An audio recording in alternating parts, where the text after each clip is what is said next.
मैंने कस्टम्स में 11 साल काम किया है। फेक बेबी फॉर्मूला में ड्रग से लेकर जैकेट की लाइनिंग में कैश तक सब कुछ देखा है। इस जॉब ने मेरे सारे इल्यूजन्स खत्म कर दिए और मेरे इंस्टिंक्ट्स को शार्प कर दिया। मैंने स्मगलिंग करने वाली माँ की आंखों में डिस्पेयर देखा है और कैश छुपाने वाले बिजनेसमैन की आंखों में ग्रीड। उस दिन रेडियो पर मेरा एक कोड वर्ड बोलने के ठीक 10 मिनट्स बाद पूरा एयरपोर्ट लॉकडाउन हो गया था। पेट में कैप्सूल्स निगलकर स्मगलिंग करने वाले यंगस्टर्स को भी देखा है। उनकी आंखों में सिर्फ नमनेस होती है। 11 सालों में मैंने इतने चेहरे पढ़े हैं कि अब सिर्फ आंखों से सच जान लेता हूँ। आज मेरी शिफ्ट टर्मिनल 3 इंटरनेशनल अराइवल्स की डेस्क 6 पर थी। दोपहर के 3 बजे क्राउड नॉर्मल था। तभी एक लड़का सिल्वर सूटकेस के साथ मेरे डेस्क पर आया। एकदम ऑर्डिनरी सा व्हाइट टी शर्ट, जीन्स और black rim glasses, typical student look. उसने अपना ब्रांड न्यू पासपोर्ट मुझे दिया। मैंने ओपन किया। Gao Yuan, 21 years old, country एड से वापस आया एक स्टूडेंट, वेलकम बैक। मैंने स्टैंप लगाकर पासपोर्ट उसे वापस कर दिया। उसके हाथ एकदम स्टेडी थे, नेल्स परफेक्टली क्लीन और ट्रिम्ड। Thank you. उसने एक पोलाइट स्माइल दी और अपना बैग कन्वेयर बेल्ट की तरफ ले जाने लगा। प्लीज वेट अ मिनट, मैंने कहा। आपके लगेज को एक्स-रे मशीन से पास करना होगा। ओके। उसने बिना किसी फ्रस्ट्रेशन के नॉड किया और खुद ही अपना बैग बेल्ट पे रख दिया। सब कुछ बहुत नॉर्मल था, हद से ज्यादा नॉर्मल। मेरी नजर मॉनिटर स्क्रीन पर थी। एक्सरे स्कैन में सब क्लियर था। कपड़े, बुक्स, लोकल स्नैक्स और एक ट्रिमर। कोई सस्पिशियस डेंसिटी या शेप नहीं। मशीन मॉनिटर कर रहे शाओली ने मुझे ओके का सिग्नल दिया, पर मैं अपनी जगह से नहीं हिला। मेरी नजरें अभी भी गाओ युआन के फेस पर फिक्स थीं। वो वहां खड़ा शांति से वेट कर रहा था। उसके फेस पर एक हल्की सी स्माइल थी, लेकिन उसका लेफ्ट थंब अनकॉन्शियसली उसके इंडेक्स फिंगर के जॉइंट को रैपिडली रब कर रहा था, लगातार। ये एक टिपिकल सबकॉन्शियस रिएक्शन है, एक्सट्रीम टेंशन को छुपाने के लिए किए जाने वाले रेपिटेटिव मूवमेंट्स। वो किस बात से नर्वस था? एक कंप्लीटली नॉर्मल सूटकेस को लेकर। सर, आपका बैग क्लियर है, आप जा सकते हैं, शाओली ने उसे बताया। गाओ युआन ने मुझे नॉड किया और बैग उठाने के लिए आगे बढ़ा। Open the bag. मेरी आवाज लाउड नहीं थी, पर क्लियर थी। शाओली हैरान रह गया। गाओ युआन का हाथ हवा में ही रुक गया। उसकी स्माइल एक सेकंड के लिए स्टिफ हुई, पर फिर से नॉर्मल हो गई। ऑफिसर, क्या कोई प्रॉब्लम है? उसकी टोन एकदम काम थी, पर फिंगर अप करने वाला वो हाथ अब रुक चुका था और उसके मसल्स टेंस थे। Routine inspection. प्लीज कोऑपरेट, मैंने उसकी आंखों में देखते हुए रिपीट किया। Open the bag. गाओ युआन ने 3 सेकेंड्स तक मुझे घूरा और फिर नजरें झुका ली। ऑलराइट। उसने सूटकेस को इंस्पेक्शन डेस्क पर रखा, पासवर्ड एंटर किया और उसे खोल दिया। सूटकेस अंदर से बिल्कुल उसके जैसा था, क्लीन और ऑर्गेनाइज्ड। कपड़े परफेक्टली फोल्डेड और वैक्यूम बैग्स में पैक थे। बुक्स कॉर्नर में नीटली स्टैक की गई थी। मैंने अपने ग्लव्स पहने और चेकिंग स्टार्ट की।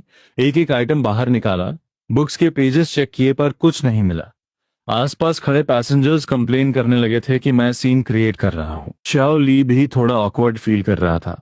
शायद उसे लग रहा था कि मैं आज कुछ ज्यादा ही ओवररिएक्ट कर रहा हूँ। गाओ युआन के फेस पर फिर से एक हल्की सी रिलीफ वाली स्माइल आ गई थी। मैंने किसी की परवाह नहीं की और सूटकेस को पूरी तरह से एम्प्टी कर दिया। फिर मैंने अपने नकल से सूटकेस के बॉटम लाइनिंग पर धीरे से नॉक किया। थड थड। आवाज हॉलो थी। मैंने सिर उठाकर गाओ युआन की तरफ देखा। उसकी स्माइल पूरी तरह से गायब हो चुकी थी और उसका चेहरा वाइट पड़ गया था। इसे ओपन करो, मैंने कहा। क्या? इस हिडन कंपार्टमेंट को? गाओ युआन ने नर्वसली सॉलो किया। मुझे नहीं पता कि इसमें कोई हिडन कंपार्टमेंट है। उसकी आवाज ड्राई हो रही थी। मैं एक आखिरी बार पूछ रहा हूं, इसे ओपन करो। मैंने डेस्क के नीचे से एक मल्टी टूल स्क्रू ड्राइवर निकाला। मेरे हाथ में टूल देखकर उसके होंठ कांपने लगे, पर वो अपनी जगह से नहीं हिला। मैंने बिना कोई टाइम वेस्ट किए स्क्रू ड्राइवर को लाइनिंग के गैप में डाला और पूरी ताकत से ट्राई किया। क्रैक। लाइनिंग बोर्ड खुल गया और उसमें से मिट्टी और मशीन ऑयल की एक अजीब सी स्मेल आने लगी। मैंने पूरा बोर्ड खींचकर निकाल दिया। उस हिडन कंपार्टमेंट के अंदर थिक स्पॉन्ज लगा था, जिसमें 3 प्रिसाइज कटआउट्स बने थे और उन कटआउट्स में 3 ऑर्डिनरी से पत्थर रखे थे। इरेगुलर शेप वाले ग्रे स्टोन्स जो बिल्कुल ऐसे लग रहे थे जैसे किसी नदी के किनारे से उठाए गए हों। शाओली ने आगे झुककर देखा और कंफ्यूज हो गया। स्टोन्स, सिर्फ इसके लिए। आसपास के पैसेंजर्स भी आपस में मर्मरिंग करने लगे। गाओ युआन बिल्कुल ड्रेन आउट हो चुका था। वो डेस्क के सहारे खड़ा हैवी ब्रीदिंग कर रहा था। वो उन पत्थरों को ऐसे देख रहा था जैसे उसकी आंखों में खौफ भरा हो। मैंने उसे इग्नोर किया। मेरा पूरा फोकस उन 3 पत्थरों पर था। मैंने 3 सेकंड्स तक उन्हें घूरा और फिर हाथ बढ़ाकर एक पत्थर को उठा लिया। वो छूने में एकदम कोल्ड और हैवी था। सरफेस रफ थी और उस पर सूखी हुई मिट्टी भी लगी थी। मैंने उसे अपनी आंखों के करीब लाया और उसे डेस्क के ऊपर लगी हाई इंटेंसिटी लाइट के सामने रखकर अलग अलग एंगल से चेक करने लगा। अचानक एक बहुत ही स्पेसिफिक एंगल पर पत्थर के सरफेस पर एक माइक्रोस्कोपिक पर्पल लाइट फ्लैश हुई, एक बाल से भी ज्यादा पतली, जिसे नॉर्मल आंखों से देखना ऑलमोस्ट इम्पॉसिबल था। मेरा दिल जोर से धड़का। मैंने वो पत्थर नीचे रख दिया, बिना एक भी वर्ड बोले। मैंने अपने शोल्डर रेडियो का बटन प्रेस किया। उस एक मोमेंट के लिए मुझे हॉल का सा शोर सुनाई देना बंद हो गया था। मेरी आवाज एकदम स्टेडी थी, बिना किसी पैनिक के। मैंने वो कोड वर्ड बोला जो सिर्फ मैं और कैप्टन जोंगले समझते थे, the stones are very hard. Radio पर एक सेकंड का साइलेंस रहा और फिर कैप्टन जोंगले की फर्म आवाज आई, कॉपी दैट। सिर्फ 10 मिनट्स के अंदर टर्मिनल 3 के सारे एंट्री और एग्जिट पॉइंट्स पूरी तरह से सील कर दिए गए। एयरपोर्ट के सिक्योरिटी अलार्म्स बजने लगे। पूरे हॉल में कियोस मच गया। पैसेंजर्स चीख रहे थे, बच्चे रो रहे थे और एयरपोर्ट स्पीकर्स पर इमरजेंसी इवैक्यूएशन की अनाउंसमेंट्स गूंज रही थीं। गाओ युआन पूरी तरह से कोलैप्स होकर जमीन पर गिर पड़ा। उसका चेहरा सफेद पड़ चुका था। मैंने उस पर ध्यान नहीं दिया। मैंने तुरंत उन तीनों पत्थरों को वापस उसी हिडन कंपार्टमेंट में रख दिया और लाइनिंग बोर्ड लगाकर सूटकेस को क्लोज कर दिया। फिर मैंने उस पर हाईएस्ट सिक्योरिटी लेवल का सील लगा दिया। ये सब खत्म होते ही हेविली आर्म्ड स्वॉट टीम ने अंदर एंट्री ली और बैरिकेड्स लगा दिए। नोबडी मूव, अपनी जगह पर खड़े रहो। स्वॉट ऑफिसर्स के चिल्लाने की आवाजें गूंज रही थी। कैप्टन जोंगले अपनी एंटी स्मगलिंग टीम के 2 ऑफिसर्स के साथ मेरी तरफ बढ़ रहे थे। उनका फेस इतना सीरियस था जितना मैंने पहले कभी नहीं देखा था माथे पर। वेन्स साफ दिख रही थी। जोंग है, स्टेटस रिपोर्ट। बिना टाइम वेस्ट किए उन्होंने पूछा। टारगेट गाओ युआन, मेल, 21 कंट्री एड से रिटर्न हुआ स्टूडेंट। मैंने जमीन पर बैठे गाओ युआन की तरफ पॉइंट किया। सस्पेक्टेड आइटम्स इसके सूटकेस के हिडन कंपार्टमेंट में मिले थी। मैंने उस सिल्वर सूटकेस की तरफ इशारा किया। मैंने स्टोन्स और हार्ड कोड यूज किया है। जोंगले की आंखें फटी की फटी रह गईं। कस्टम्स के इंटरनल सिस्टम में इस कोड का मतलब था highest level national security threat. एक ऐसा अलर्ट जो ट्रिगर होते ही ये साबित करता था कि कुछ ऐसा स्मगल हो रहा है जो कंट्री की सिक्योरिटी को डिस्ट्रॉय कर सकता है। ये केस अब कस्टम्स के लेवल से बाहर था। इसे डायरेक्ट स्टेट सिक्योरिटी डिपार्टमेंट को हैंडओवर करना था। मैं और जोंगले पिछले 7 सालों से साथ काम कर रहे थे। मैंने आज तक ये कोड यूज नहीं किया था। वो जानता था कि मैं इस मामले में कोई मजाक नहीं करूंगा। Are you sure? जोंगले ने दबी हुई आवाज में पूछा। 100%, मैंने पूरे कॉन्फिडेंस के साथ जवाब दिया। उसने और कोई सवाल नहीं किया। तुरंत अपना सिक्योर सैटेलाइट फोन निकाला और एक नंबर डायल किया। This is Zhongle, capital airport customs rock protocol initiate करो। टर्मिनल 3, डेस्क 6 पर target found. State security department से इमीडिएट बैकअप चाहिए। कॉल डिस्कनेक्ट होते ही ऑफिसर्स ने गाओ युआन को जमीन से उठाया और उसे हैंडकफ्स पहना दिए। उस सिल्वर सूटकेस को एक special blast proof metal box में लॉक कर दिया गया। सब कुछ एक हाईली इंटेंस और फास्ट पेस पर हो रहा था। 20 मिनट्स के अंदर 3 ब्लैक सेडान्स एयरपोर्ट के वीआईपी चैनल से सीधे टारमाक पर आकर रुकी। उनमें से ब्लैक सूट्स पहने हुए एजेंट्स बाहर निकले। उन्हें लीड कर रही थी करीब 30 साल की एक औरत, शॉर्ट हेयर और चाकू की तरह शार्प आंखें। उसने कोई आईडी कार्ड नहीं पहना था, लेकिन उसके आते ही एयरपोर्ट पुलिस चीफ ने भी उसे सैल्यूट किया। वो सीधे चलकर जोंगले के पास आई। स्टेट सिक्योरिटी शॉ वेंजन, मैं इस केस की इंचार्ज हूँ। उसकी आवाज उसकी आंखों की तरह ही कोल्ड और शार्प थी। कस्टम्स जोंगले, सस्पेक्ट और एडेंस कहाँ है? शाओ वेंजुन ने पूछा। जोंगले ने स्वॉट वैन में बैठे गाओ युआन और उस लॉक किए गए मेटल बॉक्स की तरफ इशारा किया। फर्स्ट डिस्कवरिंग ऑफिसर कौन है? शाओ वेंजुन की नजरें हम सब पर घूमी। मैं हूं, मैंने आगे बढ़ते हुए कहा। शाओ वेंजुन ने कुछ सेकंड्स तक मुझे ऐसे घूरा जैसे वो मुझे एक्सरे स्कैन कर रही हो। पूरी रिपोर्ट दो।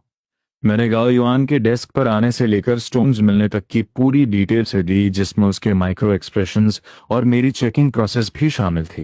तुमने कंपार्टमेंट तोड़ा और तुम्हें स्टोन्स मिले। शाओ वेंजुन ने मुझे बीच में ही रोका और तुमने directly national security threat report कर दिया। हाँ, तुम्हें कैसे पता चला कि वो 3 ऑर्डिनरी स्टोन्स नेशनल सिक्योरिटी के लिए थ्रेट हैं? मेरा इंट्यूशन, मैंने कहा। इंट्यूशन शाह वेंजुन के चेहरे पर एक ठंडी और मॉकिंग स्माइल आ रही। ऑफिसर जुआंग, क्या तुम्हें अंदाजा भी है कि तुम्हारे इस एक इंट्यूशन की वजह से पूरे कैपिटल एयरपोर्ट का ऑपरेशन रुक गया है? कितना बड़ा इकोनॉमिक लॉस हुआ है, कितनी इंटरनेशनल फ्लाइट्स डाइवर्ट करनी पड़ी हैं? अगर ये पूरा मैटर सिर्फ एक फॉल्स अलार्म निकला तो क्या तुम इसके कॉन्सिक्वेंसेस फेस करने के लिए तैयार हो?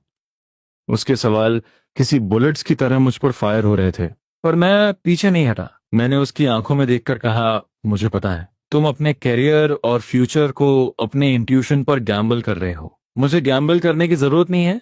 मैंने एक वर्ड क्लियर बोलते हुए कहा, क्योंकि मैंने पर्पल लाइट देखी है। Purple light? शाओ वेंजुन ने फ्राउन किया। हाई इंटेंसिटी लाइट के एक स्पेसिफिक एंगल पर उन पत्थरों से एक माइक्रोस्कोपिक पर्पल लाइट फ्लैश हुई थी। मैंने खुद देखा है, और यही रीजन था कि मैंने highest level security alarm trigger किया। 3 साल पहले मेरे मेंटर ओल्ड चीफ लिन हैडोंग एक बॉर्डर ऑपरेशन में मारे गए थे। उस मिशन में उन्होंने एक नई स्मगलिंग मटेरियल पकड़ी थी जिसे ऑर्डिनरी पत्थरों की तरह डिस्गाइज किया गया था। बाद में इंटरनल ब्रीफिंग में मैंने उस स्मगल्ड आइटम की रिपोर्ट पढ़ी थी। उसका कोर एलिमेंट एक स्पेसिफिक लाइट सोर्स के अंदर एक यूनिक पर्पल ग्लो एमिट करता था। उस इंसिडेंट के बाद ही स्टोन्स और हार्ड कोड और रॉक प्रोटोकॉल बनाए गए थे। पूरे कस्टम्स डिपार्टमेंट में ये सीक्रेट 5 लोगों से ज्यादा कोई नहीं जानता। जोंगले उनमें से एक है, और जब उसने पर्पल लाइट के बारे में सुना तो उसका फेस भी पेल पड़ गया था। शवेंजुन को ऑब्वियसली इस क्लासिफाइड मिशन के बारे में कुछ नहीं पता था। उसने मॉक करते हुए कहा, पर्पल लाइट? ऑफिसर जुआंग, क्या आप सस्पेंस नॉवेल्स कुछ ज्यादा ही पढ़ते हैं? उसने अपने एजेंट्स को ऑर्डर दिया, एविडेंस को आइसोलेशन लैब में ले जाओ। टेक टीम को बोलो इमीडिएट एनालिसिस स्टार्ट करें। सस्पेक्ट को इंटेरोगेशन रूम में डालो, मैं खुद उससे पूछताछ करूंगी। उसके एजेंट्स तुरंत एक्शन में आ गए। कैप्टन जॉन, शाओ वेंजुन उनकी तरफ मुड़ी, मुझे कस्टम्स का इंटेरोगेशन रूम चाहिए। और हाँ, जब तक मेरी इन्वेस्टिगेशन पूरी नहीं हो जाती, ऑफिसर जुआंग एयरपोर्ट से बाहर नहीं जा सकते। वो इन्वेस्टिगेशन में असिस्ट करेंगे। इतना कहकर उसके हाई हील्स की आवाज जमीन पर गूंज रही थी। जोंगले ने मेरे कंधे पर हाथ रखा, उसकी आंखों में टेंशन थी। जॉन है तुम कैप्टन, मैं अपनी यूनिफॉर्म की कसम खाकर कहता हूं। मैंने उसकी बात काट दी। उसने गहरी सांस ली और कुछ नहीं कहा। अगले कुछ घंटे मेरे लिए एक लंबे टॉर्चर की तरह थे। मुझे एक छोटे से ब्रेक रूम में बिठा दिया गया था और दरवाजे पर 2 स्वॉट गार्ड्स तैनात थे। मुझे अपना फोन चेक करने या किसी से कांटेक्ट करने की परमिशन नहीं थी। एक एक मिनट भारी पड़ रहा था। रात हो चुकी थी। टर्मिनल 3 अभी भी पूरी तरह से सील्ड था। बाहर टारमाक एकदम खाली और किसी गोस्ट टाउन की तरह शांत था। मैं इमेजिन कर सकता था कि बाहर न्यूज में कितना बड़ा बखेड़ा खड़ा हो चुका होगा, लेकिन मेरे अंदर एक अजीब सी शांति थी। मुझे अपनी आंखों पर भरोसा था और अपने मेंटर पर भी। आधी रात को ब्रेक रूम का दरवाजा जोर से खुला। शावेंजुन अंदर आई। उसका फेस पहले से भी ज्यादा कोल्ड और गुस्से से भरा हुआ था। उसने एक फाइल जोर से मेरी टेबल पर पटकी। ऑफिसर जुआन, you better have a good explanation for this. मैंने वो फाइल उठाई। वो टेक टीम की प्रिलिमिनरी रिपोर्ट थी। रिपोर्ट का कंक्लूजन बोल्ड लेटर्स में लिखा था, जो मेरी आंखों में चुभ रहा था। Spectrum analysis, material composition, radiation test सब negative. Main component granite. Conclusion ordinary stones. मेरा दिमाग सुन्न पड़ गया। ये कैसे पॉसिबल है? मेरी टीम ने गाओ युआन को 8 घंटे तक इंटेरोगेट किया है। शाह वेंजुन की आवाज एकदम बर्फीली थी। उसने शुरू से लेकर आखिर तक सिर्फ एक ही बात कही है कि वो स्टोन्स उसने कंट्री एज की एक नदी के किनारे से उठाए थे। उसे अच्छे लगे तो सोविनियर की तरह रख लिए। हमने उसका बैकग्राउंड, फैमिली हिस्ट्री सब चेक कर लिया है, कंप्लीटली क्लीन। अब सारे एविडेंस सिर्फ एक ही तरफ पॉइंट कर रहे हैं। शाओ वेंजुन डेस्क पर झुकी और सीधे मेरी आंखों में घूरते हुए बोली, तुम झूठ बोल रहे हो। मैंने झूठ नहीं बोला। मेरी आवाज थोड़ी भारी हो गई थी। तो फिर वो पर्पल लाइट कहाँ है? हमारी टेक टीम ने कंट्री के टॉप टायर इक्विपमेंट्स यूज किए हैं। उन पत्थरों का एक एक पार्टिकल स्कैन कर लिया है। पर्पल लाइट का एक ट्रेस तक नहीं मिला। जॉन है, वो लगभग चिल्ला रही थी। मैं तुम्हें 12 घंटे का टाइम दे रही हूँ, कल दोपहर 12 बजे तक। या तो साबित कर दो कि वो स्टोन्स नेशनल सिक्योरिटी के लिए थ्रेट हैं, या फिर मिलिट्री कोर्ट फेस करने के लिए तैयार रहो, क्योंकि तुम्हारे इस फालतू इंट्यूशन के चक्कर में हमने एक असली टारगेट को पकड़ने का मौका गंवा दिया है। अब जाकर सॉलिटरी सेल में बैठो और सोचो कि तुम कैसे प्रूव करोगे कि तुम कोई पागल नहीं हो जो सिर्फ अटेंशन चाहता है। गुस्से से उसकी सांसें तेज चल रही थी। दो स्वाट ऑफिसर्स अंदर आए और उन्होंने मुझे दोनों तरफ से पकड़ लिया। मैंने कोई रेजिस्टेंस नहीं किया। मेरे दिमाग में सब कुछ गोल घूम रहा था। इम्पॉसिबल। मैंने सच में वो पर्पल लाइट देखी थी। वो बिल्कुल 3 साल पहले वाली रिपोर्ट की पिक्चर्स जैसी थी। फिर गड़बड़ कहाँ हुई? मुझे एक बिना खिड़की वाले कन्फाइनमेंट रूम में बंद कर दिया गया। रूम में सिर्फ एक लोहे का बेड था। मैं बैठ गया और खुद को शांत करने की कोशिश करने लगा। मैंने दोपहर में हुए पूरे इंसिडेंट को अपने दिमाग में रिप्ले करना शुरू किया। गाओ युआन, उसके एक्सप्रेशंस, उसके मूवमेंट्स, विट, उसका लेफ्ट हैंड वो फिंगर अप करने वाला मूवमेंट। जब मैंने कंपार्टमेंट तोड़ा था तब उसका टेंशन पीक पर था, लेकिन जब मैंने पत्थर उठाकर उस पर लाइट डाली तो डर के अलावा उसके फेस पर एक और एक्सप्रेशन था। डर के अलावा एक और एक्सप्रेशन पर वो क्या था? मैंने आंखें बंद की और अपनी मेमोरी को स्कैन करने लगा। Yes, relief. जब उसने देखा कि मैं एक नॉर्मल हाई इंटेंसिटी लाइट से उन पत्थरों को चेक कर रहा हूं और मुझे कुछ नहीं मिला, तो उसे एक फ्रैक्शन ऑफ अ सेकेंड के लिए उसके फेस पर एक बहुत बड़ा रिलीफ था। वो किस बात से खुश हो रहा था? वो इस बात पर रिलीफ फील कर रहा था कि मैं गलत लाइट यूज कर रहा हूं। मैं तुरंत बेड से उठा और लोहे के दरवाजे को जोर से पीटने लगा। दरवाजा खोलो, मुझे शाओ वेंजुन से मिलना है। मुझे एविडेंस को दोबारा चेक करना है। मुझे पता चल गया है कि प्रॉब्लम कहाँ है। कन्फाइनमेंट रूम का दरवाजा खुला। सामने कैप्टन जोंगले खड़े थे। वो बेहद थके हुए लग रहे थे, आंखें लाल थीं। क्लियरली पूरी रात सोए नहीं थे। मेरे साथ चलो, उन्होंने मेरी बात काट कर कहा और आगे बढ़ गए। मैं उनके पीछे पीछे कॉरिडोर से गुजरने लगा। मैंने टेक टीम की रिपोर्ट पढ़ी है। जोंगले की आवाज हैवी थी। जुआम है, ये इशू अब बहुत बड़ा बन चुका है। कैप्टन, मैं झूठ नहीं बोल रहा, मैंने डेस्परेटली कहा। प्रॉब्लम पत्थर में नहीं है, प्रॉब्लम लाइट में है। लाइट? कैसे लाइट? मेरे मेंटर के केस वाली इंटरनल रिपोर्ट मैंने उसे दर्जनों बार पढ़ा है। वो पर्पल ग्लो हर तरह की लाइट में नहीं दिखता। वो सिर्फ एक highly specific narrow band light source पर रिएक्ट करता है। वो फ्रीक्वेंसी हमारे कंट्री का एक newly developed highly classified optical spectrum था। नॉर्मल टेस्टिंग इक्विपमेंट्स उस पैरामीटर तक पहुंच ही नहीं सकते। जोंगले के कदम रुक गए। उन्होंने पलटकर मुझे गहराई से देखा। तुम्हें कितना कॉन्फिडेंस है इस बात पर? 100%। मैंने पूरे कन्विक्शन के साथ कहा। वो कुछ सेकंड्स तक चुप रहे, फिर अपना सिक्योर फोन निकाला और दोबारा वही नंबर डायल किया। इस बार उन्होंने कोई आर्गुमेंट नहीं किया, बस मेरे वर्ड्स एग्जैक्टली वैसे ही रिपीट कर दिए। फोन के दूसरी तरफ एकदम साइलेंस था। उसे 1 घंटे का टाइम दो। लाइन के उस पार से शाओ वेंजुन की बर्फीली आवाज आई। मैं आइसोलेशन लैब में वेट कर रही हूँ। आइसोलेशन लैब के अंदर का टेंशन इतना हैवी था कि महसूस किया जा सकता था। वो तीनों पत्थर एक प्योर वाइट टेबल पर रखे थे। वाइट लैब कोट्स पहने टेक्नीशियंस मुझे डाउट और डिस्डेन से देख रहे थे। शाओ वेंजुन आर्म्स क्रॉस करके कॉर्नर के शैडो में खड़ी थी। ऑफिसर जुआंग, तुम शुरू कर सकते हो। उसकी आवाज में कोई इमोशन नहीं था। मुझे एक एडजस्टेबल लेजर एमिटर चाहिए जिसकी वेवलेंथ डीप यूवी स्पेक्ट्रम को कवर कर सके, मैंने कहा। एक टेक्नीशियन जोर से हंस पड़ा। किड, तुम्हें पता भी है तुम क्या मांग रहे हो? Deep UV spectrum? तुम्हें क्या लग रहा है ये कोई साई फाई मूवी चल रही है? जैसा ये कह रहा है वैसा करो, शाह वेंजुन ने ठंडे स्वर में ऑर्डर दिया। वो टेक्नीशियन बहुत इरिटेट हुआ, पर फिर भी इक्विपमेंट सेट करने लगा। कुछ ही देर में एक हाईली एडवांस्ड ऑप्टिकल इंस्ट्रूमेंट वहां लाया गया। ये हमारी लिमिट का सबसे एडवांस सिस्टम है, टेक्नीशियन ने फ्रस्ट्रेशन में कहा। इसकी वेवलेंथ 200 नैनोमीटर्स तक जा सकती है। Enough for you. मैंने नॉट किया और मशीन के पास चला गया।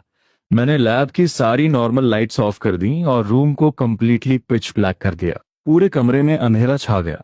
सिर्फ मशीन के स्क्रीन की ग्रीन ग्लो मेरे फेस पर पड़ रही थी।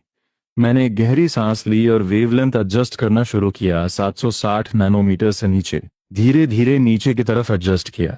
Red light, orange light, yellow light, green light. Operating table पर रखे उन 3 पत्थरों में कोई चेंज नहीं आया। वो अभी भी वैसे ही डल दिख रहे थे। मेरे माथे से पसीना बहने लगा था। पास खड़े टेक्नीशियन की मॉकिंग हंसी अब और क्लियर सुनाई दे रही थी। मैंने तो पहले ही कहा था ये सब नाटक है। शाओ वेंजुन ने भी फ्राउन किया। उसकी पेशेंस अब खत्म हो रही थी। मैंने उन्हें इग्नोर किया और नीचे एडजस्ट करता गया। 400 नैनोमीटर्स, 300 नैनोमीटर्स अल्ट्रावायलेट स्पेक्ट्रम में एंटर किया। 250 नैनोमीटर्स। ऑफिसर जोंग, तुम्हारे पास ज्यादा टाइम नहीं है। शाओ वेंजुन की आवाज किसी डेथ सेंटेंस जैसी लग रही थी। मैंने अपने दांत पीसे और उंगलियों से स्टेडिली नॉब घुमाता रहा। जब वेवलेंथ नॉब परफेक्टली एक स्पेसिफिक मार्क पर आकर रुकी, 217।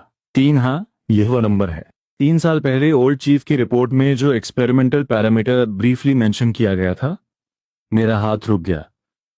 मैंने सिर उठाकर ऑपरेटिंग टेबल की तरफ देखा। एक मिरेकल हुआ। उस स्पेसिफिक फ्रीक्वेंसी की अल्ट्रावायलेट बीम पड़ते ही वो तीनों ऑर्डिनरी पत्थर ऐसे ग्लो करने लगे जैसे उनमें लाइफ आ गई हो। उनके अंदर काउंटलेस इंट्रिकेट और गैलेक्सी की तरह ब्राइट पर्पल लाइंस धीरे धीरे फ्लो करने लगीं। वो लाइंस आपस में इंटरट्वाइन होकर एक इतना कॉम्प्लेक्स 3D नेटवर्क बना रही थीं जिसे इमेजिन करना भी मुश्किल था। वो पत्थर नहीं थे, वो प्योर लाइट से बना एक मिनिएचर यूनिवर्स था। पूरा टेस्टिंग रूम एक सेकंड में कंप्लीटली साइलेंट हो गया। हर कोई इस खूबसूरत और अजीब नज़ारे को देखकर शॉक में था। किसी के मुंह से आवाज नहीं निकल रही थी। उन टेक्नीशियंस के मुंह इतने खुले थे कि उनमें अंडा समा जाए। उनकी आंखें फटी की फटी रह गई थीं। ओ माय गॉड, ये क्या चीज है? कॉर्नर से श्याओ वेनजुन शैडो से बाहर आई। वो तेजी से ऑपरेटिंग टेबल के पास पहुंची और उन जिंदा लग रहे पत्थरों को घूरने लगी। उसकी आंखों में एक्सट्रीम हॉरर और डिसबिलीफ था। उसने मेरी तरफ मुड़कर देखा। अब उसकी आंखों में वो पहले वाला कंटेम्प्ट और मॉकिंग नहीं था। उसकी जगह एक्सट्रीम शॉक ने ले ली थी और एक अजीब सा फियर था। तुम्हें इस फ्रीक्वेंसी के बारे में कैसे पता चला? पहली बार उसकी आवाज में एक वाइब्रेशन था। ये कंट्री का हाईएस्ट लेवल ऑप्टिकल सीक्रेट है। Ring ring. तभी उसकी पॉकेट में रखा सिक्योर फोन पागलों की तरह बजने लगा। शाओ वेंजन झटके से होश में आई और उसने पैनिक करते हुए फोन उठाया। हाँ बोलो। टीम नेता शाओ, गाओ युआन में कन्फेस कर लिया है। फोन की दूसरी तरफ इंटरोगेशन टीम के ऑफिसर की पैनिक्ड आवाज थी। बस अभी अभी उसका साइकोलॉजिकल डिफेंस पूरी तरह टूट गया। उसने बताया कि कंट्री एच में एक ऑर्गेनाइजेशन ने उसे रिक्रूट किया था। उन्होंने उसे बहुत सारा पैसा दिया था इन 3 रॉ स्टोन्स को कंट्री में स्मगल करने के लिए। उसने कहा कि कांटेक्ट पर्सन ने उसे एश्योर किया था कि ये रॉ स्टोन्स एब्सोल्युटली सेफ है। कोई भी इक्विपमेंट इन्हें डिटेक्ट नहीं कर सकता अनलेस 217 3 नैनोमीटर्स की वेवलेंथ वाली की लाइट का यूज किया जाए। उसने ये भी बताया कि मीटिंग पॉइंट इंटरोगेशन ऑफिसर की बात पूरी भी नहीं हुई थी कि शाओ वेंजुन के हाथ से फोन फिसलकर जमीन पर गिर गया। क्रैक। उसके चेहरे का सारा खून एक पल में सूख गया था। वो पूरी तरह पेल पड़ चुकी थी। उसे आखिरकार समझ आ गया था कि मुझे इस टॉप सीक्रेट फ्रीक्वेंसी के बारे में कैसे पता था, जो उसे भी नहीं पता थी। इसलिए नहीं कि मेरा क्लियरेंस लेवल हाई था, बल्कि इसलिए क्योंकि ये इंटेलिजेंस 3 साल पहले मेरे मेंटर की जान देकर हासिल की गई थी। और अभी कुछ देर पहले वो लगभग अपनी जान देकर क्लू लाने वाले हीरो के स्टूडेंट को एक पागल समझकर मिलिट्री कोर्ट भेजने वाले थे। पूरे आइसोलेशन लैब में इतनी शांति थी कि धड़कनें भी सुनी जा सकती थीं। उन 3 पत्थरों के अंदर बहती पर्पल गैलेक्सी किसी दूसरी दुनिया के गोस्ट की तरह लग रही थी, जो ह्यूमैनिटी की इग्नोरेंस पर हंस रही हो। शाओ वेंजुन का चेहरा सफेद से डार्क पड़ गया, फिर एक कॉम्प्लेक्स एक्सप्रेशन में बदल गया। वो शर्मिंदा थी, डरी हुई थी और एक्सट्रीम शॉक की वजह से फिजिकली रिएक्ट कर रही थी। उसने जमीन पर गिरा फोन उठाने की कोशिश भी नहीं की। कैप्टन जोंगले ने तुरंत आगे बढ़कर फोन उठाया और चिल्लाकर पूछा, मीटिंग पॉइंट कहाँ है? National digital library, 3rd floor, zone C, locker number 307। Meeting time आज दोपहर 3 बजे। सिर्फ 2 घंटे से भी कम टाइम बचा था। जोंगले ने फोन कट किया और शाओ वेंजुन की तरफ देखा, और शाओ वेंजुन इस वक्त मुझे देख रही थी। उसकी आंखों में एक ऐसा कॉम्प्लेक्स एक्सप्रेशन था जो मैंने पहले कभी नहीं देखा था। उसमें जजमेंट था, रिस्पेक्ट थी, अपॉलॉजी थी और यहां तक कि थोड़ी सी रेवरेंस भी थी। ऑफिसर जोंग, उसने कहना शुरू किया। उसकी आवाज ड्राई थी। मेरे पिछले रूड बिहेवियर और एरोगेंस के लिए मैं माफी मांगती हूं। वो स्ट्रेट खड़ी हुई और मेरे सामने डीपली बो किया। स्टेट सिक्योरिटी डिपार्टमेंट की एक हाई लेवल इंचार्ज एक नॉर्मल कस्टम्स ऑफिसर के सामने झुक रही थी। पास खड़े टेक्नीशियंस और कस्टम्स ऑफिसर्स ये देखकर दंग रह गए। मैं अपनी जगह से नहीं हिला और पीसफुली उसकी अपॉलॉजी एक्सेप्ट की, क्योंकि मुझे पता था वो मुझसे माफी नहीं मांग रही थी। वो मेरे मेंटर लिन हैडोंग से माफी मांग रही थी, जिन्होंने 3 साल पहले अपनी जान देकर ये टॉप सीक्रेट इंटेलिजेंस हासिल की थी। अभी इन सब का टाइम नहीं है, मैंने काम टोन में कहा। हमारे पास सिर्फ 1 घंटा और 50 मिनट है। मेरी इस एक बात ने शाओ वेंजुन को तुरंत उसके इमोशन से बाहर निकाल दिया। उसकी आंखें फिर से चाकू की तरह शार्प हो गईं। तुम सही कह रहे हो। वो मुड़ी और स्विफ्टली ऑर्डर्स देना शुरू किया। टेक टीम, तुरंत इन तीनों रॉ स्टोन्स को highest level energy isolation box में सील करो और ट्रांसफर के लिए रेडी करो। कैप्टन जोंग, मुझे आपके सबसे एलीट एंटी स्मगलिंग ऑफिसर्स चाहिए बैकअप के लिए। Comms team, traffic control bureau के सुप्रीम कमांड सेंटर से कनेक्ट करो। मुझे एयरपोर्ट से नेशनल डिजिटल लाइब्रेरी तक एक एब्सोल्यूट ग्रीन कॉरिडोर चाहिए। रास्ते के सारे रेड लाइट्स ग्रीन कर दो। एक्शन टीम, सब लोग 1 मिनट के अंदर नीचे असेंबल हो। Target national digital library. Yes ma'am, सबने एक साथ शाउट किया। पिछला सारा डाउट और कंफ्यूजन खत्म हो चुका था। अब सिर्फ एक इंटेंस बैटल रेडीनेस थी। और तुम शाओ वेंजुम ने आखिर में मेरी तरफ देखा। कॉमरेड जुआंग है। नेशनल सिक्योरिटी लॉ के स्पेशल रेगुलेशंस के अंडर में स्टेट सिक्योरिटी डिपार्टमेंट के रॉक स्पेशल टास्क फोर्स नेता की कैपेसिटी में तुम्हें ऑफिशियली स्पेशल कंसल्टेंट अपॉइंट करती हूँ। अब से लेकर इस क्राइसिस के खत्म होने तक तुम हमारे ऑपरेशन में फुल्ली इन्वॉल्व रहोगे। तुम्हारे ओपिनियंस मेरे फाइनल डिसीजंस को डायरेक्टली इन्फ्लुएंस करेंगे। कोई प्रॉब्लम? कोई प्रॉब्लम नहीं, मैंने जवाब दिया। Good, move out. 5 मिनट बाद 3 ब्लैक सेडान्स और 2 कस्टम्स असॉर्ट व्हीकल्स का एक special convoy highest level security siren बजाते हुए एयरपोर्ट के स्पेशल चैनल से एक ब्लैक एरो की तरह तेजी से निकला। मैं बीच वाली ब्लैक सेडान की बैक सीट पर बैठा था। मेरे लेफ्ट में शाओ वेंजुन थी और मेरे राइट में कैप्टन जोंगले थे। गाड़ी के अंदर का एटमॉस्फेयर इतना हैवी था कि सांस लेना भी मुश्किल हो रहा था। शाओ वेंजुन एक एनक्रिप्टेड टैबलेट पकड़े तेजी से कुछ स्कैन कर रहे थे। गाओ युआन ने सब उगल दिया है, उसने बिना सिर उठाए कहा। वो सिर्फ एक पॉन है, एक आउटसाइडर जिसे पैसों से खरीदा गया था। जिस ऑर्गेनाइजेशन ने उसे रिक्रूट किया था उसका कोड नेम है आर्क, एक बेहद मिस्टीरियस मल्टीनेशनल ऑर्गेनाइजेशन जिसके बारे में हमने पहले कभी नहीं सुना। उनका मकसद किसी भी कीमत पर इन रॉ स्टोन्स को हमारी कंट्री में स्मगल करना है। रॉ स्टोन्स जोंगले ने अपने आप से मरमर किया। आखिर ये चीज है क्या? पता नहीं। शाओ वेंजुन ने सिर हिलाया। पहली बार उसके चेहरे पर ब्लैंकनेस और कंफ्यूजन था। स्टेट सिक्योरिटी डिपार्टमेंट के डेटाबेस में इन रॉ स्टोन्स का कोई रिकॉर्ड नहीं है। ये बिल्कुल आउट ऑफ नोवेयर सामने आए हैं। गाओ युआन ने बताया कि आर्क ऑर्गेनाइजेशन के लोगों ने उसे कहा था कि ये स्टोन्स हेवन का गिफ्ट हैं, एक की ऑफ द गॉड्स जो पूरी दुनिया का पावर स्ट्रक्चर बदल सकते हैं। की ऑफ द गॉड्स। मैंने खिड़की के बाहर तेजी से पीछे छूटते शहर को देखा। मेरे अंदर का डर और अनईजीनेस और भी स्ट्रांग हो रहा था। मुझे लग रहा था कि ये केस सिर्फ स्मगलिंग तक लिमिट नहीं है, ये कुछ बहुत बड़ा है, चाहे ये कुछ भी हो। मैंने गाड़ी का साइलेंस तोड़ते हुए कहा, हम इसे उस कांटेक्ट पर्सन के हाथों में नहीं पड़ने दे सकते। शाओ वेंजुन ने सिर उठाकर मेरी तरफ देखा। उसकी आंखों में एक अप्रूवल था। सही कहा। उसने अपना टैबलेट बंद किया।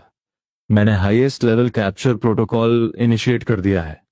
पूरी नेशनल डिजिटल लाइब्रेरी अब उस कांटेक्ट पर्सन के लिए बिछाया गया एक ट्रैप है। अगर वो वहां आने की हिम्मत करता है तो मैं गारंटी देती हूं कि वहां से एक मक्खी भी बचकर नहीं जा पाएगी। कॉन्वॉय बिजली की रफ्तार से दौड़ रहा था। ट्रैफिक डिपार्टमेंट के फुल सपोर्ट से जो रास्ता 1 घंटे से ज्यादा का था वो सिर्फ 30 मिनट्स में कवर हो गया। दोपहर 2:10 पर कॉन्वॉय ने एक शार्प ड्रिफ्ट ली और नेशनल डिजिटल लाइब्रेरी के साइड गेट पर आकर रुका। गाड़ियों के दरवाजे खुले और काले कॉम्बैट गियर में armed state security special agents किसी चीते की तरह बिना आवाज किए बाहर निकले और तुरंत स्ट्रैटेजिक पोजीशंस ले ली। जोंगले ने भी अपनी एंटी स्मगलिंग टीम को लीड किया और लाइब्रेरी के सारे एग्जिट्स सील कर दिए। जुआंग है, मेरे साथ आओ, शाओ वेंजुन ने कहा। वो मुझे एक हिडन स्टाफ कॉरिडोर से होते हुए सीधे लाइब्रेरी के सेंट्रल सिक्योरिटी मॉनिटरिंग रूम में ले गई। मॉनिटरिंग रूम में पहले से ही दर्जनों टेक्नीशियंस फुल्ली अलर्ट खड़े थे। दीवार पर लगी जायंट स्प्लिट स्क्रीन पर लाइब्रेरी के सैकड़ों सीसीटीवी कैमरास की रियल टाइम फीड चल रही थी। रिपोर्ट, सारे एंट्री और एग्जिट पॉइंट सिक्योर कर लिए गए हैं। रिपोर्ट, 3rd फ्लोर जोन सी क्लियर कर दिया गया है। सारे सिविलियंस को इवैक्यूएट कर दिया गया है। रिपोर्ट, स्नाइपर टीम पोजीशन में है, clear line of site. Earpiece में लगातार अलग अलग टीम्स के स्टेटस रिपोर्ट्स आ रहे थे। शाओ वेंजुन स्क्रीन के सामने खड़ी थी, उसकी आंखें बर्फ की तरह ठंडी थी। अब हम मछली के कांटे में फंसने का वेट करेंगे। उसने मुड़कर मुझे देखा। जुआंग है, अब मुझे तुम्हारी आंखों की जरूरत पड़ेगी। यहाँ मौजूद इतने सारे लोगों में से सिर्फ तुमने उस गोस्ट को देखा है। मुझे तुम्हारी हेल्प चाहिए ताकि इस भारी भीड़ में से उस छुपे हुए गोस्ट को ढूंढ निकाला सके। मैंने नोट किया। मेरी नजरें स्क्रीन पर फिक्स थीं, खासकर उस सीढ़ी पर जो 3rd फ्लोर जोन सी की तरफ जाती थी। मुझे पता था एक साइलेंट वॉर शुरू होने वाली है। टाइम धीरे धीरे बीत रहा था। मॉनिटरिंग रूम में मशीन्स की हमिंग साउंड के अलावा एकदम सन्नाटा था।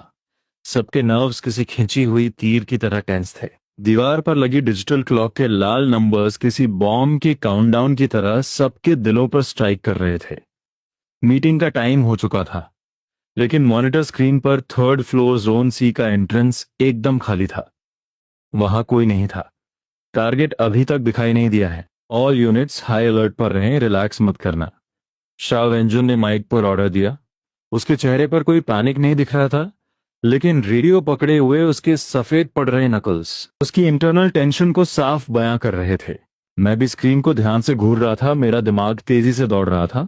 वो कांटेक्ट पर्सन किस रूप में सामने आएगा? सूट बूट पहने किसी सीक्रेट एजेंट की तरह, या फिर किसी ऑर्डिनरी क्लीनर के भेस में, या शायद वो खुद आएगा ही नहीं, बल्कि किसी मासूम ऑर्डिनरी पर्सन को रिमोट कंट्रोल करके ये हैंड ओवर करवाएगा। मैं खुद को उस मिस्टीरियस कांटेक्ट पर्सन की जगह रखकर हर पॉसिबिलिटी के बारे में सोच रहा था।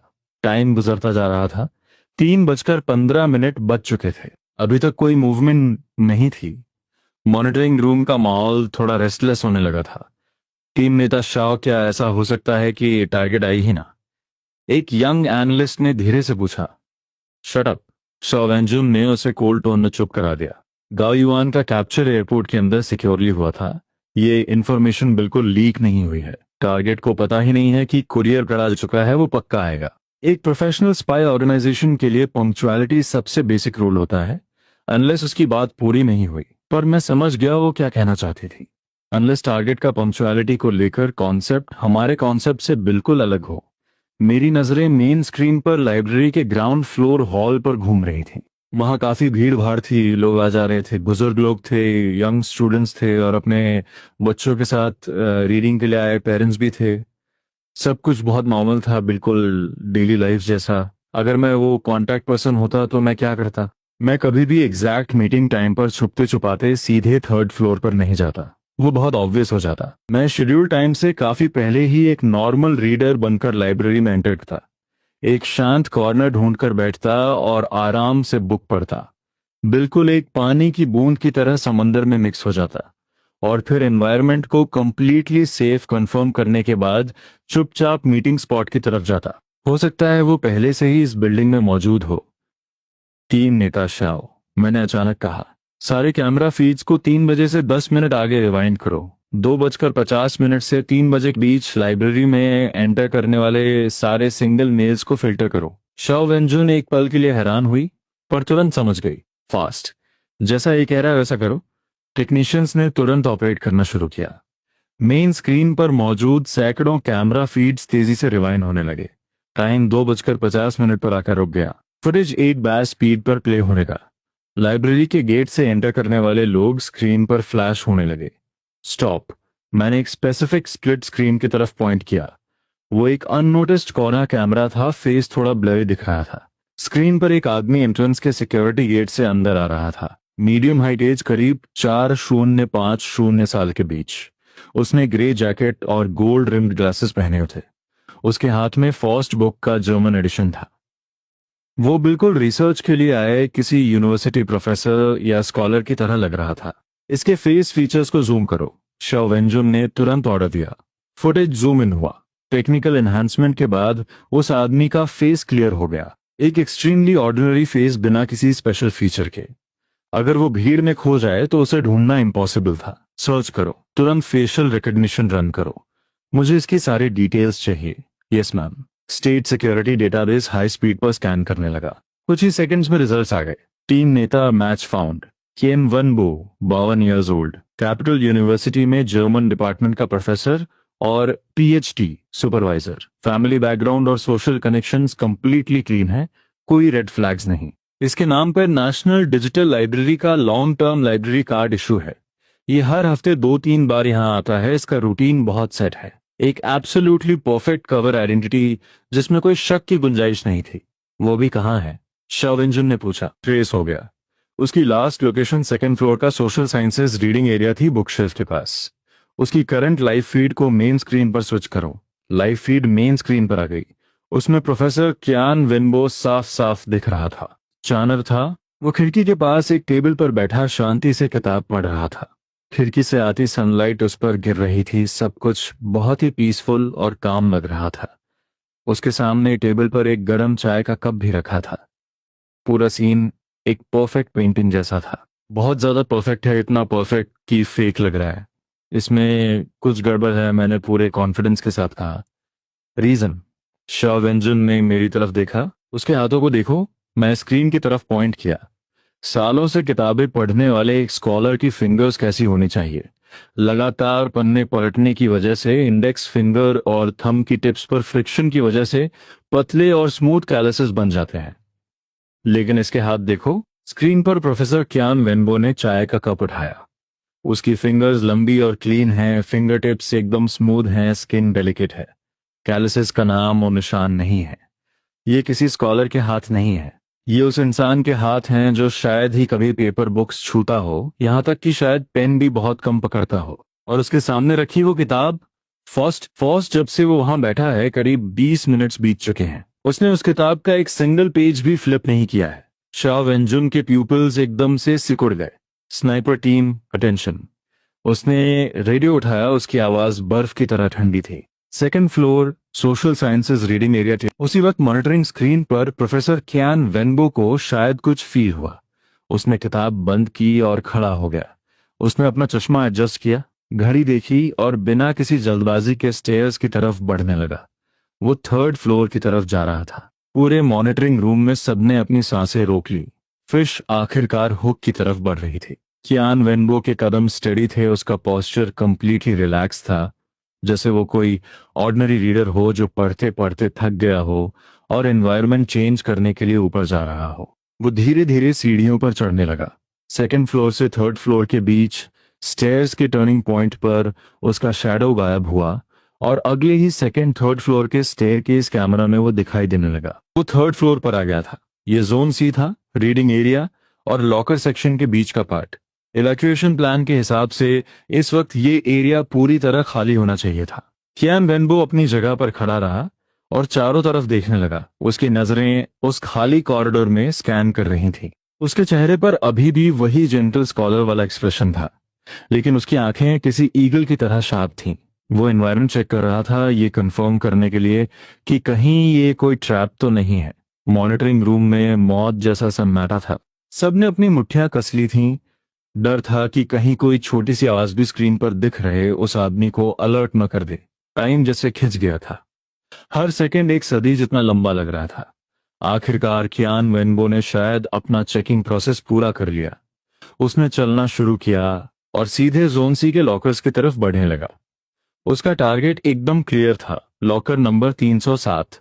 उसने अपनी पॉकेट से एक चाबी निकाली। वो कोई नॉर्मल लॉकर की नहीं थी, बल्कि एक विंटेज ब्रास की चाबी थी। उसने वो ब्रास की लॉकर नंबर 307 में डाली। गो। शाओ वेंजुन की आवाज किसी टूटते हुए ग्लेशियर की तरह सबके कानों में गूंजी।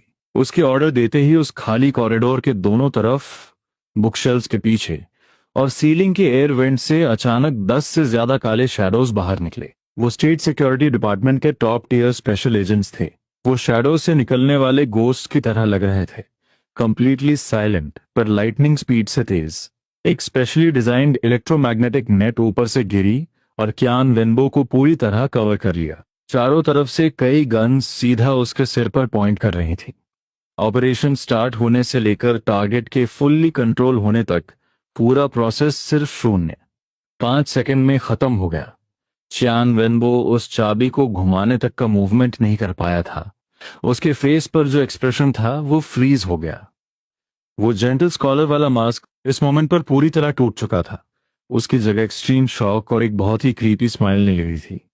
हाँ, वो हंस रहा था। 10 से ज्यादा गन्स उसके सिर पर पॉइंटेड थीं और वो मुस्कुरा रहा था। शाह वेंजुन और मैं अपनी टीम के साथ सीढ़ियों से भागते हुए वहां चुके थे। Qian Wenbo, you are under arrest. Shao Wenjun ने अपनी गन उसकी तरफ पॉइंट की और उसे घूरते हुए चिल्लाई। क्यान वेनबो ने उसकी तरफ देखा भी नहीं। उसकी नजरें हम सबको पार करते हुए सीधा मेरे चेहरे पर आकर रुक गईं। उसकी आंखों में एक अजीब सा एक्सप्रेशन था, न गुस्सा था न डर था। वो मुझे ऐसे देख रहा था जैसे कोई हंटर अपने शिकार को अप्रिशिएट कर रहा हो। तो तुम हो वो कस्टम्स ऑफिसर? उसने बोलना शुरू किया।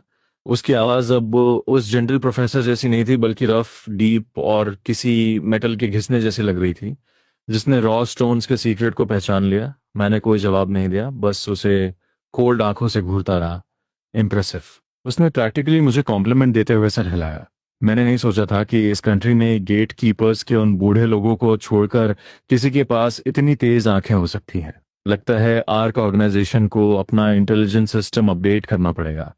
Take him away. Shao Wenjun ने गुस्से में ऑर्डर दिया। दो स्पेशल एजेंट्स तुरंत आगे आए और उसे स्पेशल हैंडकफ्स पहना दिए। Search him. एक दूसरी टीम ने तुरंत उसकी चेकिंग शुरू कर दी और लॉकर 307 को भी ओपन किया गया। लॉकर पूरी तरह एम्प्टी था, अंदर कुछ नहीं था। और कियान वेनबो की पॉकेट से जो चीजें मिली वो भी बेहद नॉर्मल थीं। एक वॉलेट जिसमें कुछ बैंक कार्ड्स और थोड़ा कैश था, एक बहुत पुराना नॉन स्मार्ट नोकिया फोन और जर्मन लैंग्वेज में फर्स्ट बुक की वो कॉपी। कोई वेपन्स नहीं, कोई पॉइजन नहीं, कोई सीक्रेट कोड्स नहीं। वो किसी भी एंगल से स्पाई नहीं लग रहा था। इसे इंटरोगेशन रूम ले जाओ। शाह वेंजुन ने हाथ हिलाकर ऑर्डर दिया। चियान वेनबो को पकड़कर मेरे पास से ले जाया जाने लगा। अचानक वो रुका, अपना सिर मेरी तरफ झुकाया और मेरे कान में एक ऐसी आवाज में फुसफुसाया जो सिर्फ मैं सुन सकता था। उसने कहा, When you stare into the abyss stares back at you. Welcome to the real world. इतना कहकर वो मुस्कुराया और एजेंट्स के धक्का देने पर आग बढ़ने लगा। मेरी बैक पर तुरंत ठंडे पसीने की बूंदें आ गई। एक बर्फीली चिल मेरे पैरों से होते हुए सीधे मेरे दिमाग तक पहुंच गई। ये आदमी मेरे एग्जिस्टेंस के बारे में जानता था। वो यहाँ हैंडओवर के लिए आया ही नहीं था।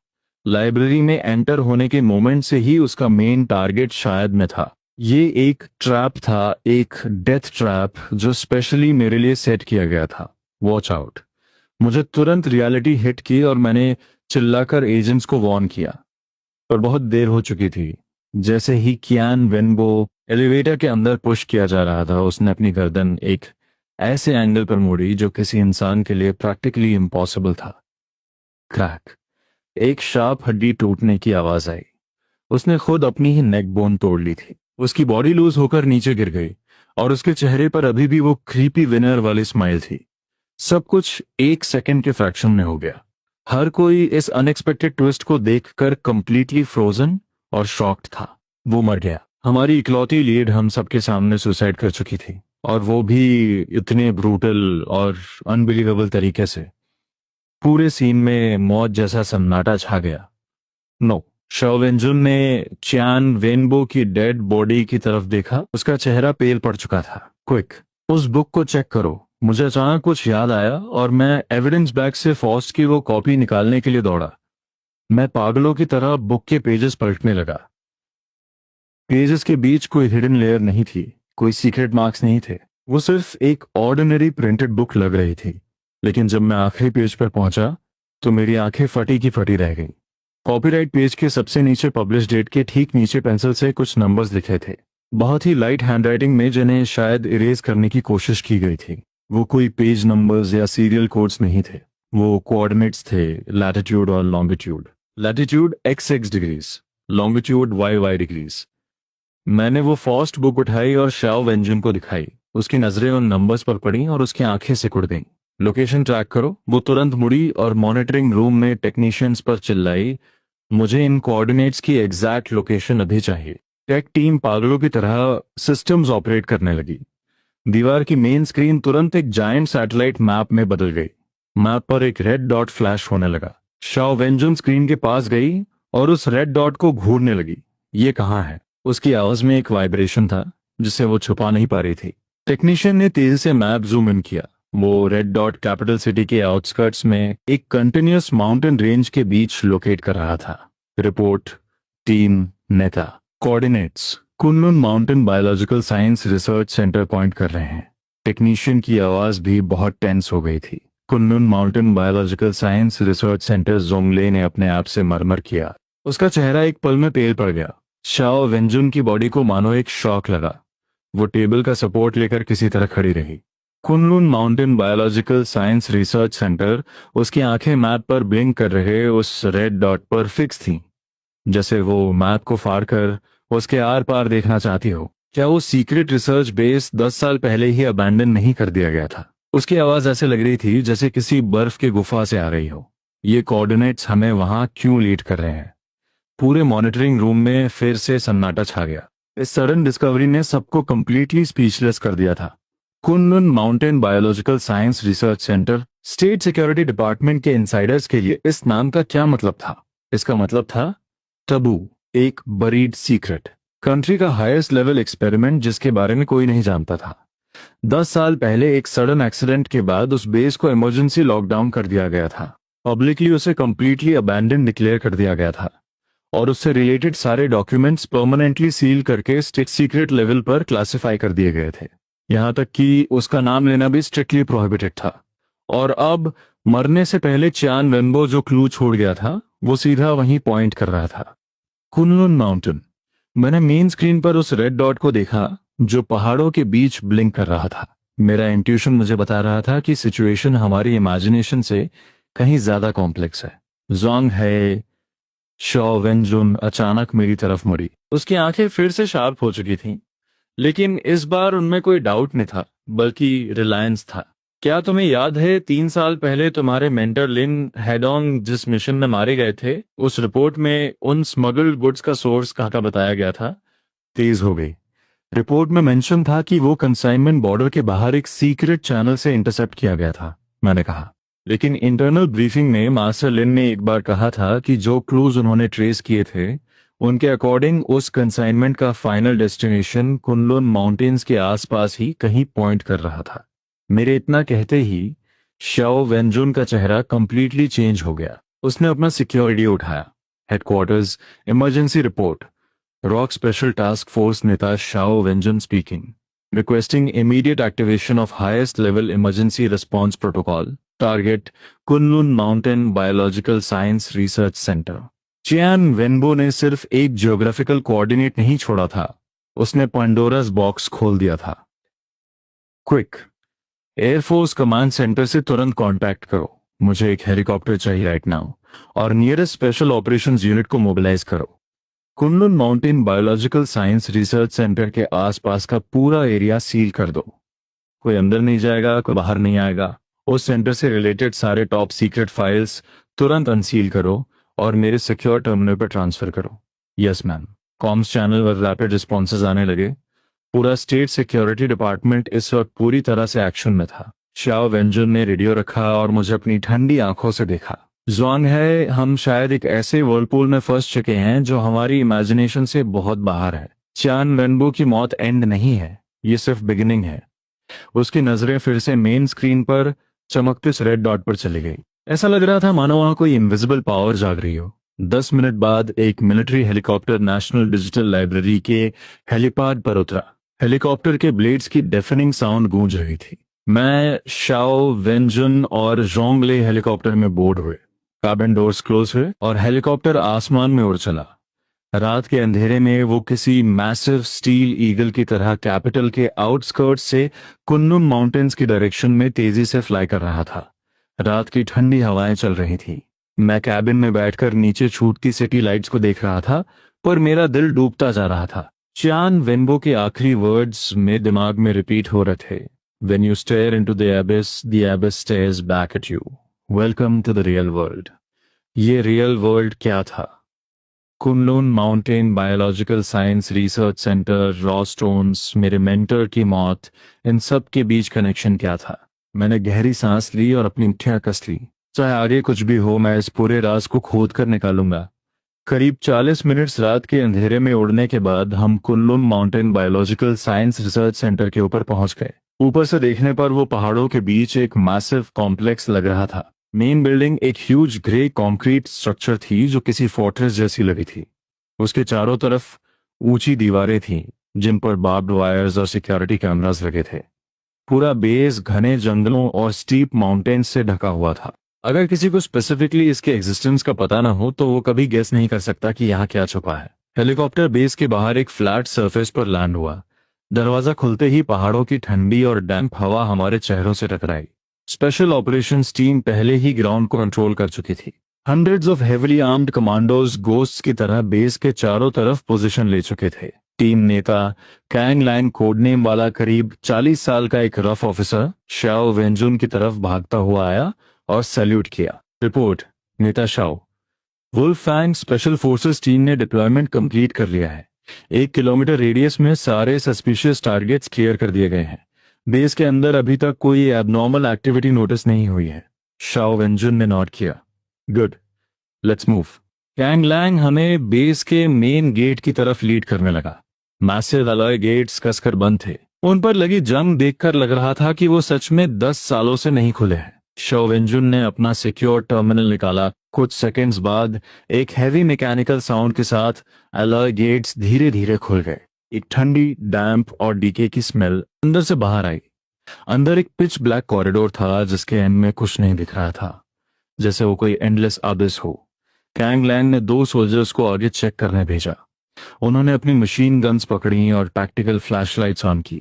लाइट ने अंधेरे को काटा और कॉरिडोर के अंदर का सीन विजिबल हुआ। वहां कोई नहीं था। अंदर चलो, शाओ वेंजुन ने ऑर्डर दिया और हम सब कॉरिडोर में एंटर कर गए। बेस अंदर से देखने में बाहर से कहीं ज्यादा बड़ा लग रहा था। कॉरिडोर के दोनों साइड्स पर टाइटली क्लोज लैब डोर्स थे। हर दरवाजे पर हेवी वार्निंग साइंस लगे थे। Biohazard, high risk experiment, unauthorised access, strictly prohibited.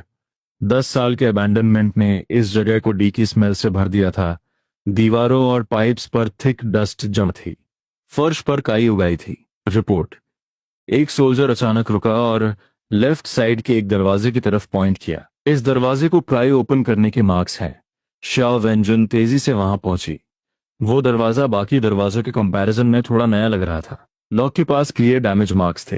Kang Lang ने एक सोल्जर को दरवाजा तोड़ने का ऑर्डर दिया। बूम, एक जोरदार आवाज के साथ दरवाजा खुला। अंदर एक बहुत बड़ा लैबोरेटरी था। रूम के सेंटर में एक मैसिव मेटल इंक्यूबेटर रखा था। उस इंक्यूबेटर में एम्बर कलर का कोई लिक्विड भरा था और उस लिक्विड में एक इरेगुलर शेप का ऑब्जेक्ट फ्लोट कर रहा था। यह बिल्कुल वैसा ही रॉ स्टोन लग रहा था जैसा हमने एयरपोर्ट पर पकड़ा था, लेकिन इस इंक्यूबेटर वाले स्टोन का साइज बहुत बड़ा था। वो करीब एक इंसान के हाफ साइज का था। वो एम्बर लिक्विड में किसी मैसिव अगली ट्यूमर की तरह फ्लोट कर रहा था।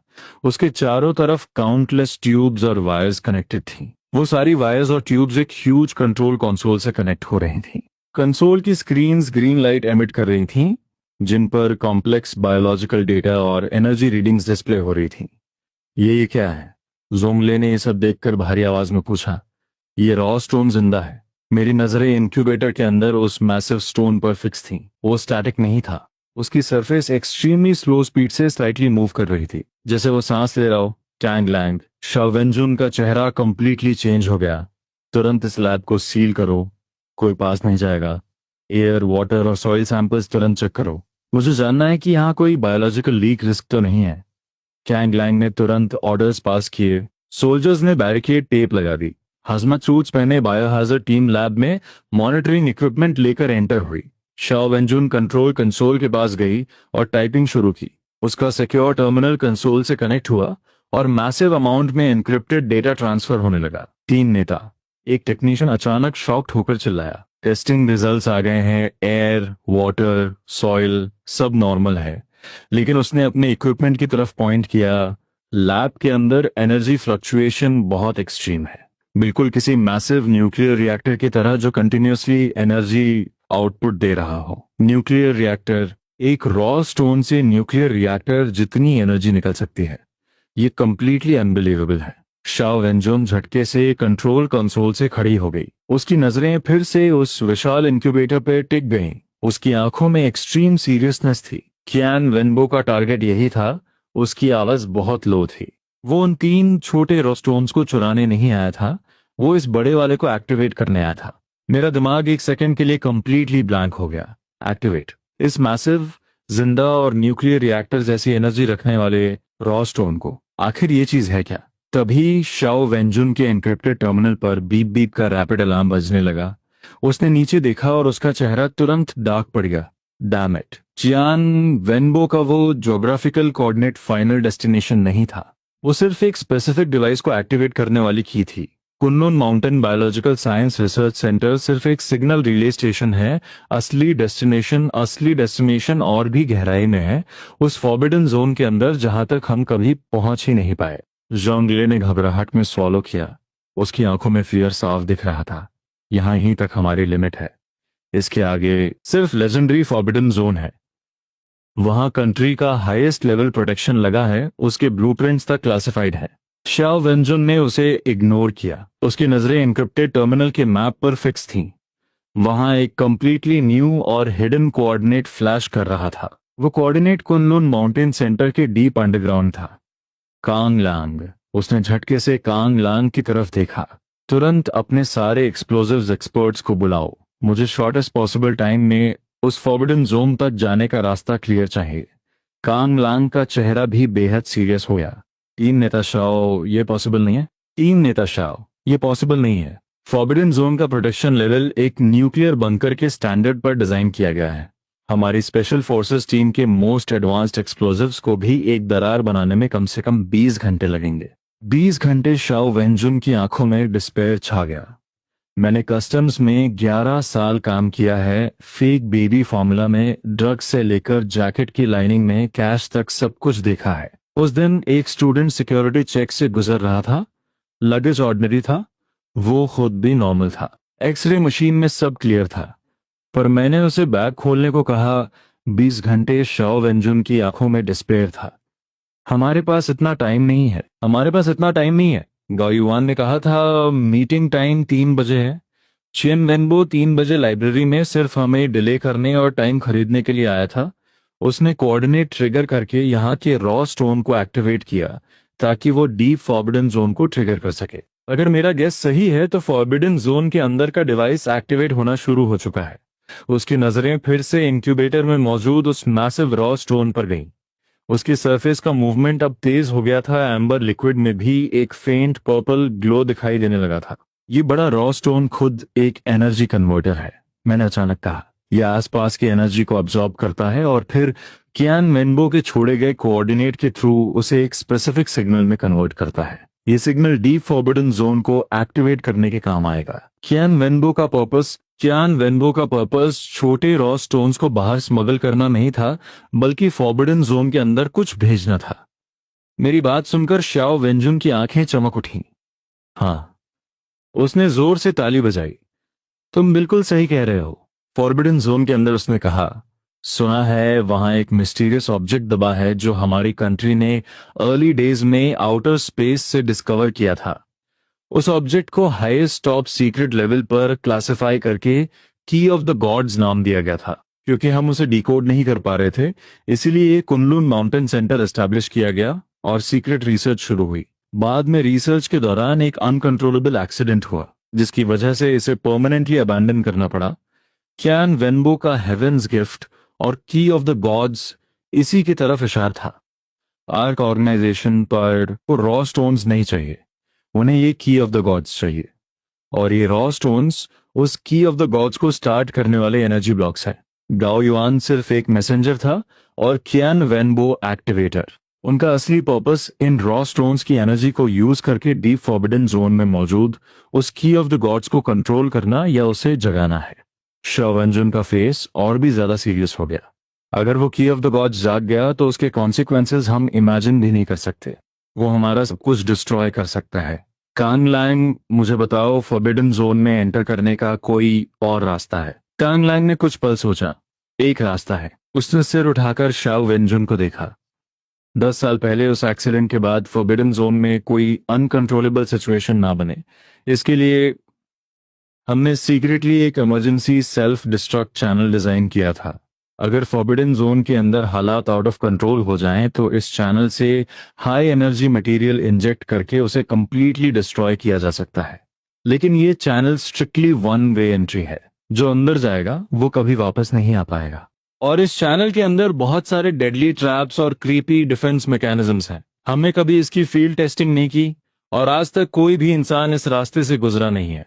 शाओ वेंजुन की आंखों में तुरंत एक सॉलिड डिटर्मिनेशन आ गया। मुझे वहां ले चलो।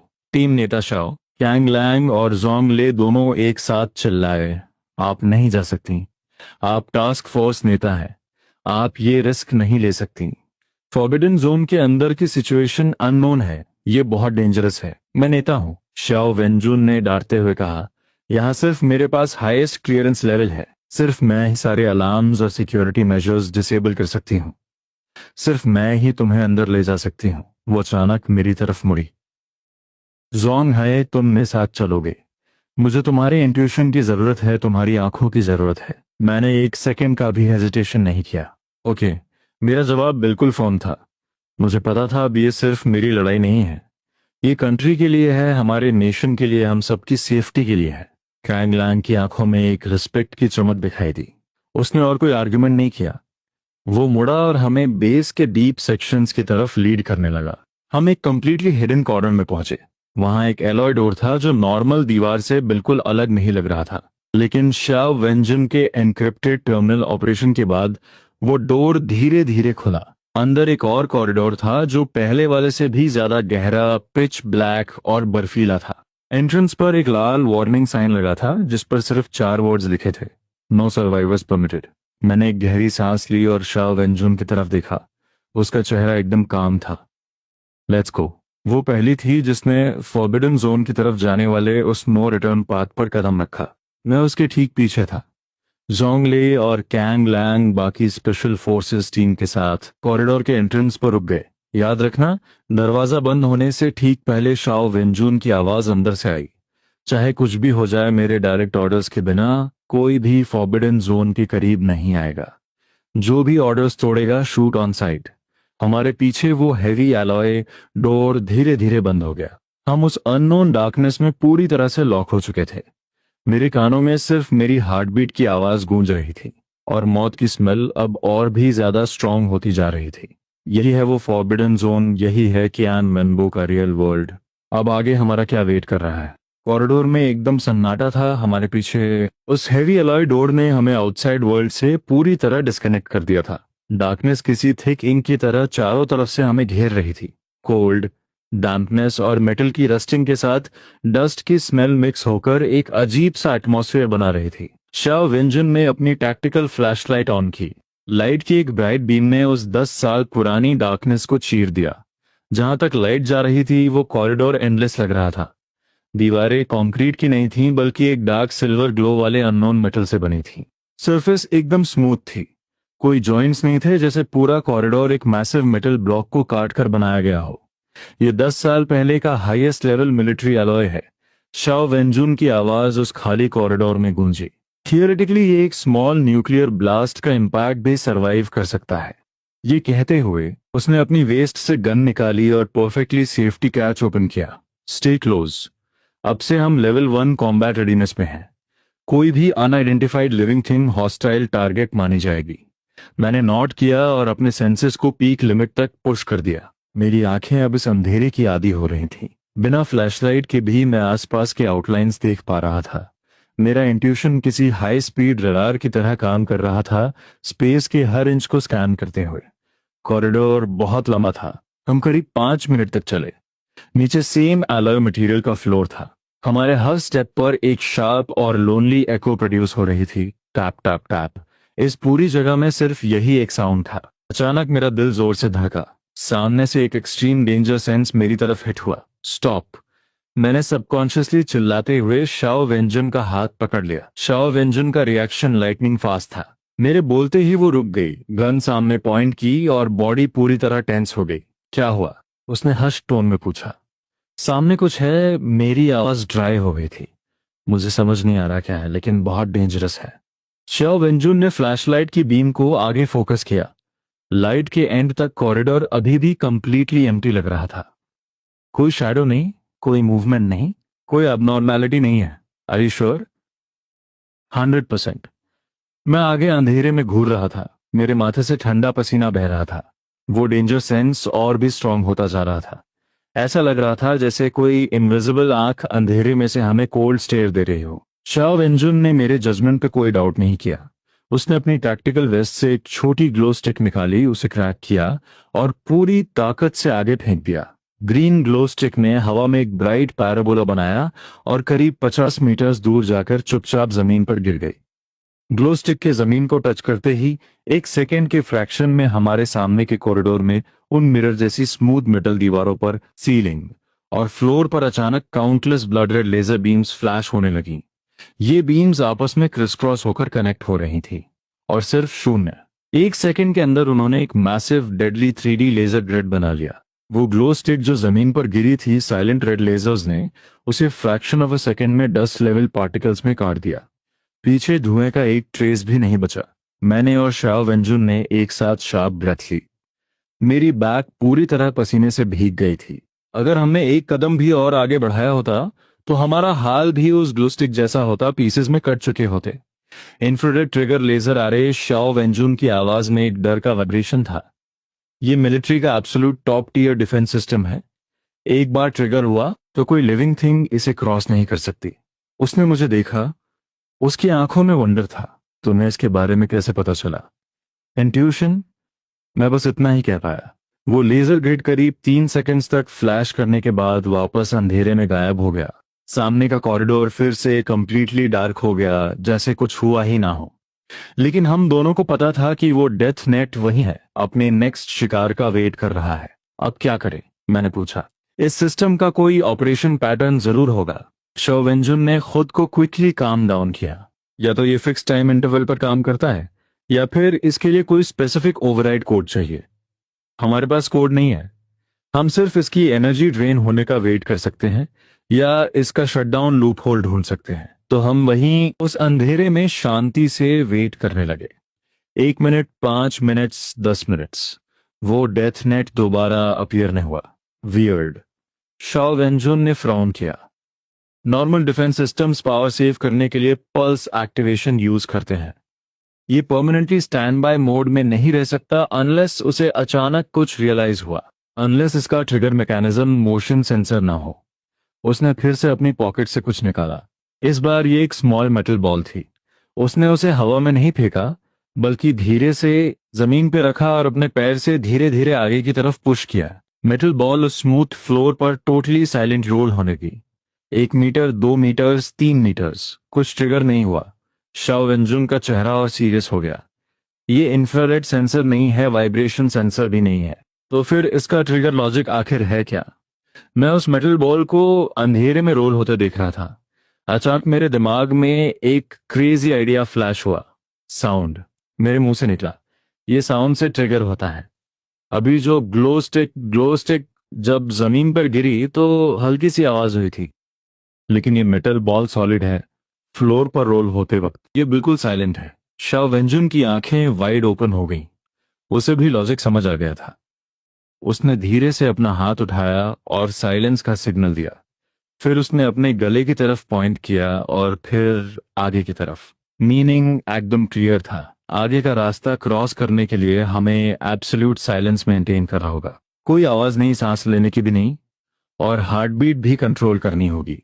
ये प्रैक्टिकली इम्पॉसिबल टास्क था, लेकिन हमारे पास कोई चॉइस नहीं थी। हमने एक दूसरे को देखा और दोनों की आंखों में एक डेस्परेट रेजोल्यूशन था। मैंने एक बहुत डीप ब्रेथ ली और अपने ब्रीदिंग रेट को मिनिमम पर ड्रॉप कर दिया। हार्ट बीट भी स्लो डाउन कर ली। हम दो गोस्ट की तरह एक एक कदम बढ़ाते हुए एक्सट्रीम स्लो मोशन में उस डेथ जोन में एंटर कर गए। हर कदम ऐसा लग रहा था जैसे नाइफ की एज पर चल रहे हों। मेरा पूरा फोकस सिर्फ अपने स्टेप्स और ब्रीदिंग पर था। एक हल्की सी साउंड भी मौत बुला सकती थी। टाइम जैसे रुक सा गया था। वो 100 मीटर का डिस्टेंस कवर करने में हमें पूरे 30 मिनट्स लग गए। जब मैं आखिरकार उस जोन से बाहर निकला तो रियलाइज हुआ कि मेरा कॉम्बैट सूट पसीने से पूरी तरह भीग चुका है। हम बच गए। हम मौत के मुंह से जिंदा वापस आ गए थे। लेकिन इससे पहले कि हम रिलैक्स कर पाते, कॉरिडोर के एंड में एक अलॉय डोर दिखाई दिया। दरवाजा हल्का सा खुला हुआ था। उस क्रैक से एक फेंट पेल लाइट बाहर आ रही थी, और साथ ही एक बहुत ही स्ट्रॉन्ग सड़ान मारती हुई खून की बदबू आ रही थी। मैंने और शाओ वेंजुन ने एक दूसरे को देखा। उसने टैक्टिकल हैंड सिग्नल दिया। आई अटैक, यू कवर। हम दोनों वॉल से चिपक कर धीरे धीरे उस दरवाजे के पास गए। दिल फिर से गले आ गया था। शाओ वेंजुन ने एक जोरदार किक से दरवाजा खोला और रोल करते हुए अंदर चार्ज कर गई। मैं भी गन पॉइंट किए उसके पीछे पीछे अंदर घुसा। लेकिन जब हमने कमरे के अंदर का सीन देखा तो हम दोनों कंप्लीटली फ्रीज हो गए। ये एक massive circular central control room था, एक बास्केटबॉल कोर्ट जितना बड़ा सर्कुलर कंट्रोल रूम। दीवारों पर hundreds of giant display screens लगी थी, लेकिन इस वक्त सारी स्क्रीन्स कंप्लीटली ब्लैक थी। पूरे कमरे में सिर्फ सब कुछ बिखरा पड़ा था, टेबल्स, चेयर्स, फाइल्स, हर चीज पर डस्ट की एक थिक लेयर थी। ऐसा लग रहा था मानो टाइम यहाँ 10 साल पहले उस डिजास्टर के मोमेंट पर ही फ्रीज हो गया हो। और वो जो ब्लड की सड़ान मारती बदबू थी वो उस सेंट्रल हाई प्लेटफॉर्म के नीचे से आ रही थी। वहां 10 से ज्यादा डेड बॉडीज पड़ी थी। वो सब वाइट लैब कोट्स पहने हुए थे और अब कंप्लीटली ड्राइड अप स्केलेटन्स बन चुके थे। लेकिन उनकी डेथ बहुत ही टेरिफाइंग थी। उनकी आंखों, कानों, नाक और मुंह से खून बहने के मार्क्स थे। उनके फेसेस एक्सट्रीम टेरर से ट्विस्टेड थे, जैसे मरने से पहले उन्होंने कुछ बहुत हॉरिफिक देखा हो। कुछ स्केलेटन्स एक बहुत ही अजीब एंगल पर मुड़े हुए थे। उनकी हड्डियां कंप्लीटली शैटर्ड थीं और कुछ के चेस्ट्स में एक मैसिव हॉलो होल था, मानो किसी शार्प वेपन से उनका सीना फाड़ दिया गया हो। उनका खून जमीन पर जमकर डार्क ब्राउन हो चुका था और उन स्केलेटन्स को हमेशा के लिए उस कोल्ड मेटल फ्लोर से चिपका चुका था। ये एक हेल ऑन अर्थ था। ये सब उस टाइम कुनलुन माउंटेन प्रोजेक्ट के कोर रिसर्चर्स थे। शाओ वेंजुन की आवाज में एक सप्रेस्ड वाइब्रेशन था। वो धीरे धीरे उन डेड बॉडीज की तरफ बढ़ी। उसकी आंखों में डीप सॉरो और एंगर था। मेरे टीचर प्रोफेसर वू जोंगटियन, वो भी इस प्रोजेक्ट के इन चार्जेस में से एक थे। एक्सीडेंट के बाद उन्हें मिसिंग डिक्लेयर कर दिया गया था। मैंने कभी बिलीव नहीं किया कि वो ऐसी जगह पर मारे जा सकते हैं। उसकी नजरें एक एक स्केलेटन को स्कैन कर रही थी, जैसे वो किसी नोन फिगर को ढूंढने की कोशिश कर रही हो। मैंने उसे डिस्टर्ब नहीं किया। मैं हाई अलर्ट पर था और इस क्रीपी कंट्रोल रूम को ऑब्जर्व कर रहा था। मेरा इंट्यूशन मुझे बता रहा था कि ये जगह उस लेजर कॉरिडोर से भी ज्यादा डेंजरस है। यहाँ का डेंजर फिजिकल नहीं था, बल्कि एक मैसिव साइकोलॉजिकल सप्रेशन था। ऐसा लग रहा था मानो हवा में कोई इनविजिबल मैलिशियस एनर्जी भारी हुई है। वो एनर्जी हमारे थॉट्स को स्पाई कर रही थी, हमारे विल पावर को खा रही थी। मेरी नजरें उस सेंट्रल हाई प्लेटफॉर्म पर टिक गईं। प्लेटफॉर्म के बीचों बीच एक बहुत बड़ा सर्कुलर ग्रूव था। वो ग्रूव पूरी तरह एम्प्टी था, लेकिन उसके एजेस पर मैंने कुछ अजीब से पर्पल क्रिस्टल्स देखे। उनका कलर बिल्कुल उन रॉ स्टोन्स के अंदर चमकने वाले पर्पल ग्लो जैसा था जो हमने एयरपोर्ट पर पकड़े थे। तो यही वो जगह है जहां की ऑफ द गॉड्स रखी गई थी। मैंने अपने आप से मर्मर किया, 10 साल पहले वो यहीं से गायब हो गई थी। नहीं, वो गायब नहीं हुई थी। उसने उन रिसर्चर्स की बॉडीज की तरफ पॉइंट किया। उनके वुंड्स देखो, ये किसी वेपन से नहीं बने हैं। ये ऐसा लग रहा है जैसे किसी एनर्जी ने उनकी बॉडीज को अंदर से एक्सप्लोड कर दिया हो। वो एक स्केलेटन के पास गई और घुटनों के बल बैठ गई। वो स्केलेटन एक एक्सट्रीम पेन वाले पोस्चर में था। उसके दोनों हाथों ने अपने ही स्कल को कसकर पकड़ा हुआ था, मानो वो अपना ही सिर फाड़ देना चाहता हो। शाओ वेंजुन ने उसके फिंगर्स के बीच से एक चीज निकाली। वो एक टोटली क्रश्ड और डिफॉर्म्ड ब्लैक वॉइस रिकॉर्डर था। उसने उसे प्ले करने की कोशिश की। ज ज एक शार्प स्टैटिक नॉइज के बाद रिकॉर्डर से एक आदमी की आवाज आई, जो एक्सट्रीम फियर की वजह से कंप्लीटली डिस्टॉर्ट हो चुकी थी। नहीं, गाओ मत, स्टॉप, रुको, उसकी सिंगिंग में पॉइजन है। वो मेरे दिमाग में घुस रही है। एक bone chilling non human chief के साथ रिकॉर्डिंग अब्रप्ट एंड हो गई। मैंने और शाओ वेंजुन ने एक दूसरे को देखा। एक बर्फीली ठंडक हमारी रीढ़ की हड्डी से होते हुए सीधे दिमाग तक पहुंच गई। मैंने कस्टम्स में 11 साल काम सब कुछ देखा है। उस दिन एक स्टूडेंट सिक्योरिटी चेक से गुजर रहा था। लगेज ऑर्डिनरी था, वो खुद भी नॉर्मल था। एक्सरे मशीन में सब क्लियर था, पर मैंने उसे बैग खोलने को कहा। सिंजिन, कैसे सिंजिन? हम इस कंट्रोल रूम में थे और हमें अपनी हार्ट बीट के अलावा कुछ सुनाई नहीं दे रहा था। वेट, कोई आवाज नहीं। मुझे अचानक एक बहुत टेरिफाइंग डिटेल रियलाइज हुई। जब से हम इस कंट्रोल रूम में आए हैं, यहाँ का साइलेंस बहुत अननेचुरल है। किसी मशीन की आवाज नहीं, वेंटिलेशन सिस्टम की आवाज नहीं, यहाँ तक कि हमारे फुटस्टेप्स की आवाज भी जैसे इस डेथली साइलेंस ने निगल ली हो। ये एक एब्सोल्युटली साइलेंट स्पेस था। और जैसे ही मुझे ये बात रियलाइज हुई, मेरे दिमाग में एक एक्सट्रीम शार्प पेन हुआ। ऐसा लगा मानो थाउजेंड्स ऑफ स्टील नीडल्स एक साथ मेरे टेम्पल्स में चुभो दी गई हों। एक क्रीपी इंडिस्क्राइबेबल साउंड बिना किसी वार्निंग के सीधा मेरे दिमाग के अंदर बजने लगा। ये वो आवाज नहीं थी जो कानों से सुनी जाती है। ये डायरेक्ट मेंटल लेवल पर होने वाला एक इंफॉर्मेशन फ्लो था। ये केओटिक, क्रेजी और प्योरली इविल मेलेडी थी। एक डीमन सिंगिंग जो किसी दूसरी दुनिया से आ रही हो। ज्वांग हाय।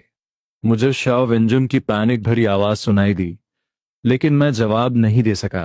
मेरा कॉन्शियसनेस उस टेरिफाइंग मेलेडी में तेजी से निकला जा रहा था। मेरी आंखों के सामने हेलुसिनेशंस आने लगे। मुझे गाओ युआन का डरा हुआ चेहरा दिखा। क्यान वेनबो की वो क्रीपी स्माइल दिखी। मेरे मेंटर लिन हायदोंग खून में लथपथ गिरे हुए दिखे।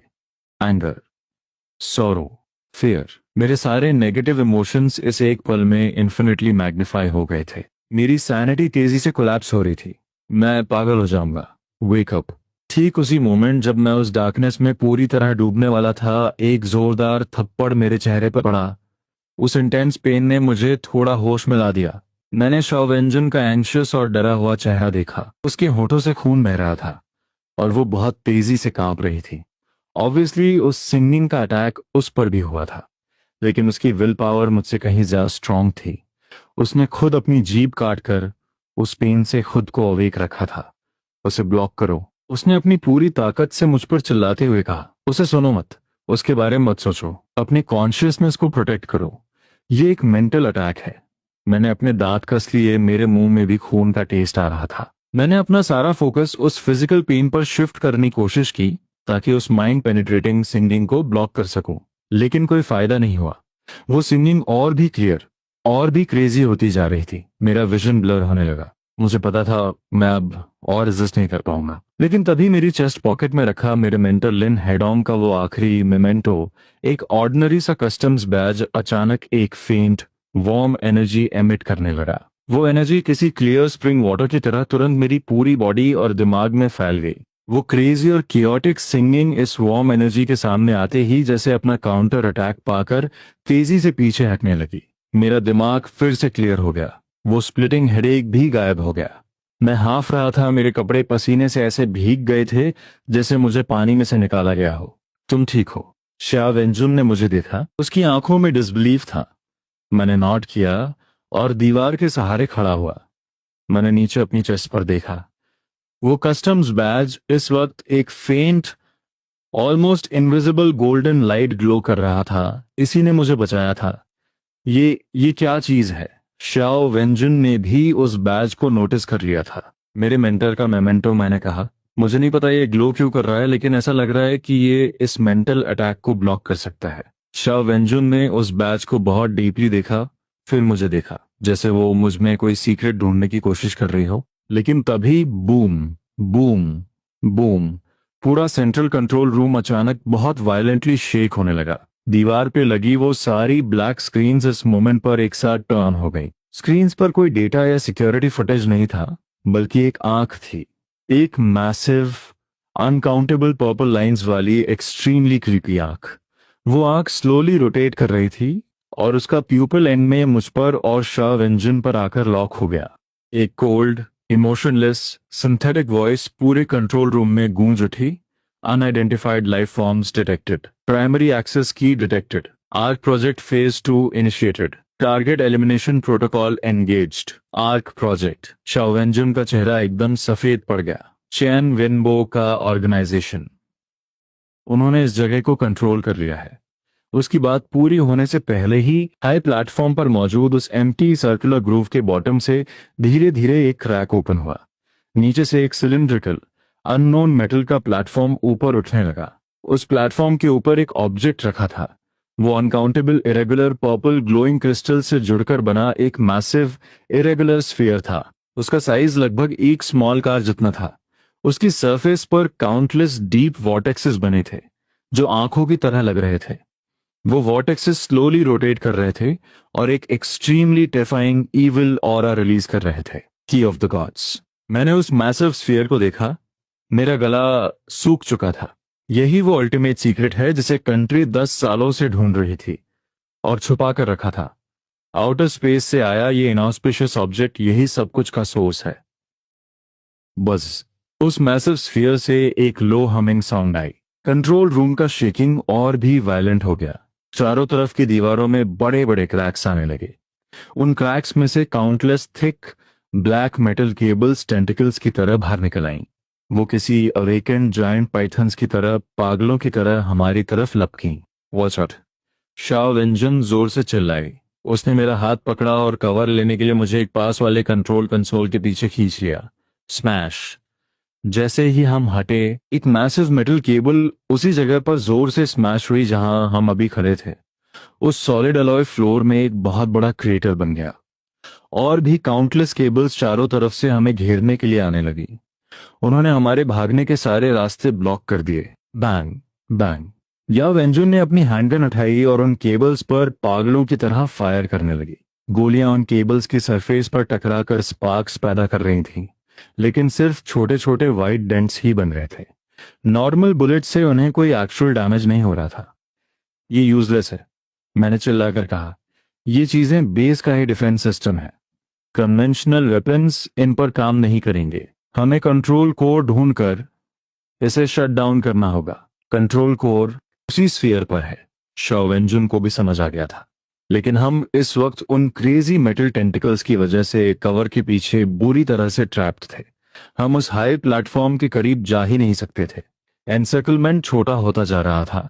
हम कुछ ही सेकेंड्स में उन मेटल टेंटिकल्स के नीचे कुचले जाने वाले थे। कवर मी! शॉवेंजुन अचानक मुझ पर चिल्लाई। मुझे सिर्फ 3 सेकेंड्स दो। ये कहते ही उसने अपनी टैक्टिकल वेस्ट से आखिरी चीज निकाली, एक थंब साइज सिल्वर कलर का diamond shaped bomb, high energy fusion bomb. मैंने उसे पहचान लिया। ये स्टेट सिक्योरिटी डिपार्टमेंट का हाईएस्ट क्लासिफाइड स्पेशल इक्विपमेंट था। इसकी power 1 metre thick steel plate को ब्लो अप कर सकती थी, लेकिन इसका डेटोनेशन टाइम 3 सेकेंड्स था, और इन 3 सेकेंड्स में वो एक लिविंग टारगेट बन जाएगी।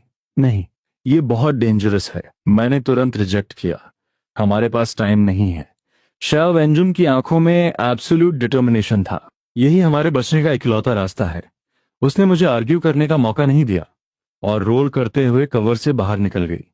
नाउ मैंने अपनी गन निकाली और मैगजीन में बची सारी गोलियां एम्प्टी कर दी, लेकिन मैंने उन केबल्स पर फायर नहीं किया, बल्कि उनके ऊपर सीलिंग पर फायर किया। सीलिंग पर लगी पुरानी वायर्स और पाइप्स को गोलियां लगी और तुरंत एक मैसिव शावर ऑफ स्पार्क्स और स्टीम बर्स्ट हुआ। एक पल के लिए पूरा कंट्रोल रूम थिक स्मोक और ब्लाइंडिंग इलेक्ट्रिकल फ्लैशेस से भर गया। उन मेटल केबल्स का vision fraction of a second के लिए ब्लॉक हो गया, और यही वो प्रेशियस 1 सेकंड था। शाव इंजन हाई प्लेटफॉर्म के नीचे पहुंच चुकी थी।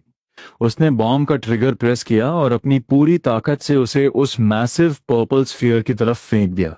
Get down! उसने मेरी तरफ अपना आखिरी वार्निंग शाउट किया, और अगले ही पल एक रिकवरिंग मेटल केबल ने उसे बहुत जोर से हिट किया। नो! मेरी आंखें फटी रह गईं। मैंने उसे एक सूखे पत्ते की तरह हवा में उड़ते दूर दीवार से टकराते और फिर लाइफलेस होकर जमीन पर गिरते देखा।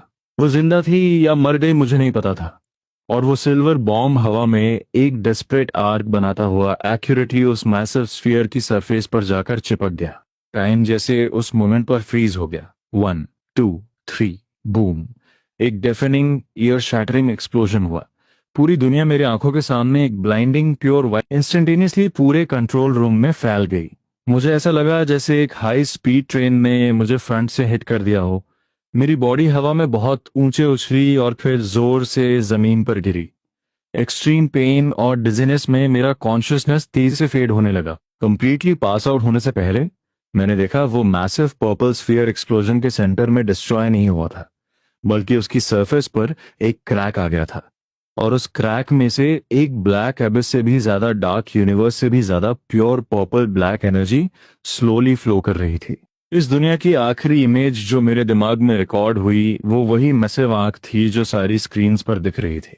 उसके प्यूपिल में एक वेरी ह्यूमन मॉकिंग स्माइल फ्लैश हुई, और फिर एवरीथिंग वेंट डार्क। मुझे नहीं पता मैं कितनी देर अनकॉन्शियस रहा। शायद 1 मिनट, शायद 1 सेंचुरी। एक बहुत ही शार्प रिंगिंग साउंड और एक्सट्रीम पेन ने मेरे कॉन्शियसनेस को फोर्स करके वापस बॉडी में खींचा। मैं जागा। पूरी दुनिया अभी भी शेक कर रही थी।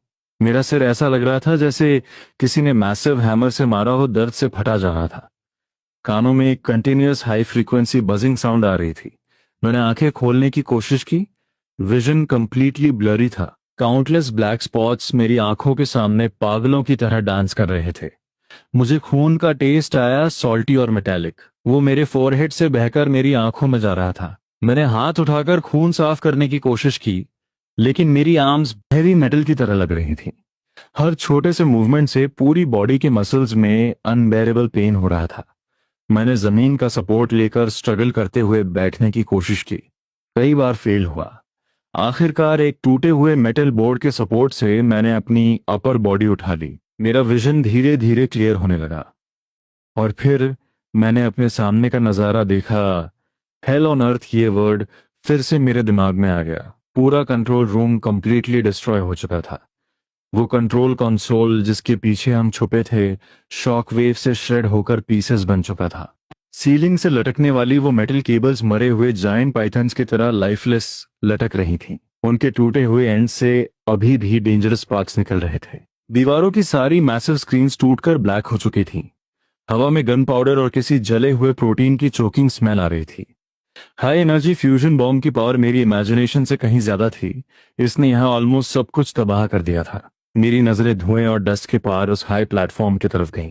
वो प्लेटफॉर्म अभी भी वहां था, और उस प्लेटफॉर्म पर वो मैसिव इरेगुलर पर्पल स्फीयर भी अभी तक मौजूद था। वो चुपचाप हवा में फ्लोट कर रहा था। उसकी सरफेस पर एक बड़ा सा क्रैक आ गया था, लेकिन वो डिस्ट्रॉय नहीं हुआ था। क्रैक से निकलने वाली वो प्योर पर्पल ब्लैक एनर्जी अब गायब हो चुकी थी। वो एक पैंडोरस बॉक्स की तरह लग रहा था, जो ओपन किया जा चुका था। डिजास्टर्स रिलीज हो चुके थे और बॉक्स वापस डेथली साइलेंट हो गया था। मेरा दिल जोर से धड़का। शाओ वेंजन। मुझे अचानक उसकी याद आई। वो औरत जिसे आखिरी सेकंड में उस मेटल केबल ने जोर से स्मैश किया था। मैं पागलों की तरह रुइंस में उसे ढूंढने लगा। शाओ वेंजन। मैं अपनी फटी हुई आवाज में चिल्ला रहा था। मेरी आवाज उस एम्प्टी और साइलेंट कंट्रोल रूम में बहुत वीक लग रही थी। कोई जवाब नहीं आया।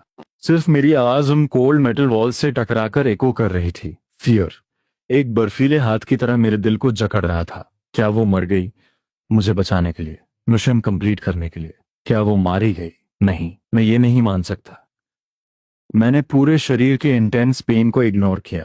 मैं अपने हाथों और घुटनों के बल उस रुइंस में रेंग रहा था, एक एक करके उन हैवी मेटल पीसेस को हटा रहा था। उनके शार्प एजेस से मेरी फिंगर्स कट गई थीं, खून बह रहा था, लेकिन मुझे कोई पेन फील नहीं हो रहा था। मेरे दिमाग में सिर्फ एक ही थॉट था, उसे ढूंढना है। मुझे उसे ढूंढना ही होगा। जिंदा या मुर्दा, मुझे वो चाहिए। आखिरकार एक टूटे हुए सर्वर कैबिनेट के पीछे मैंने उसे ढूंढ लिया।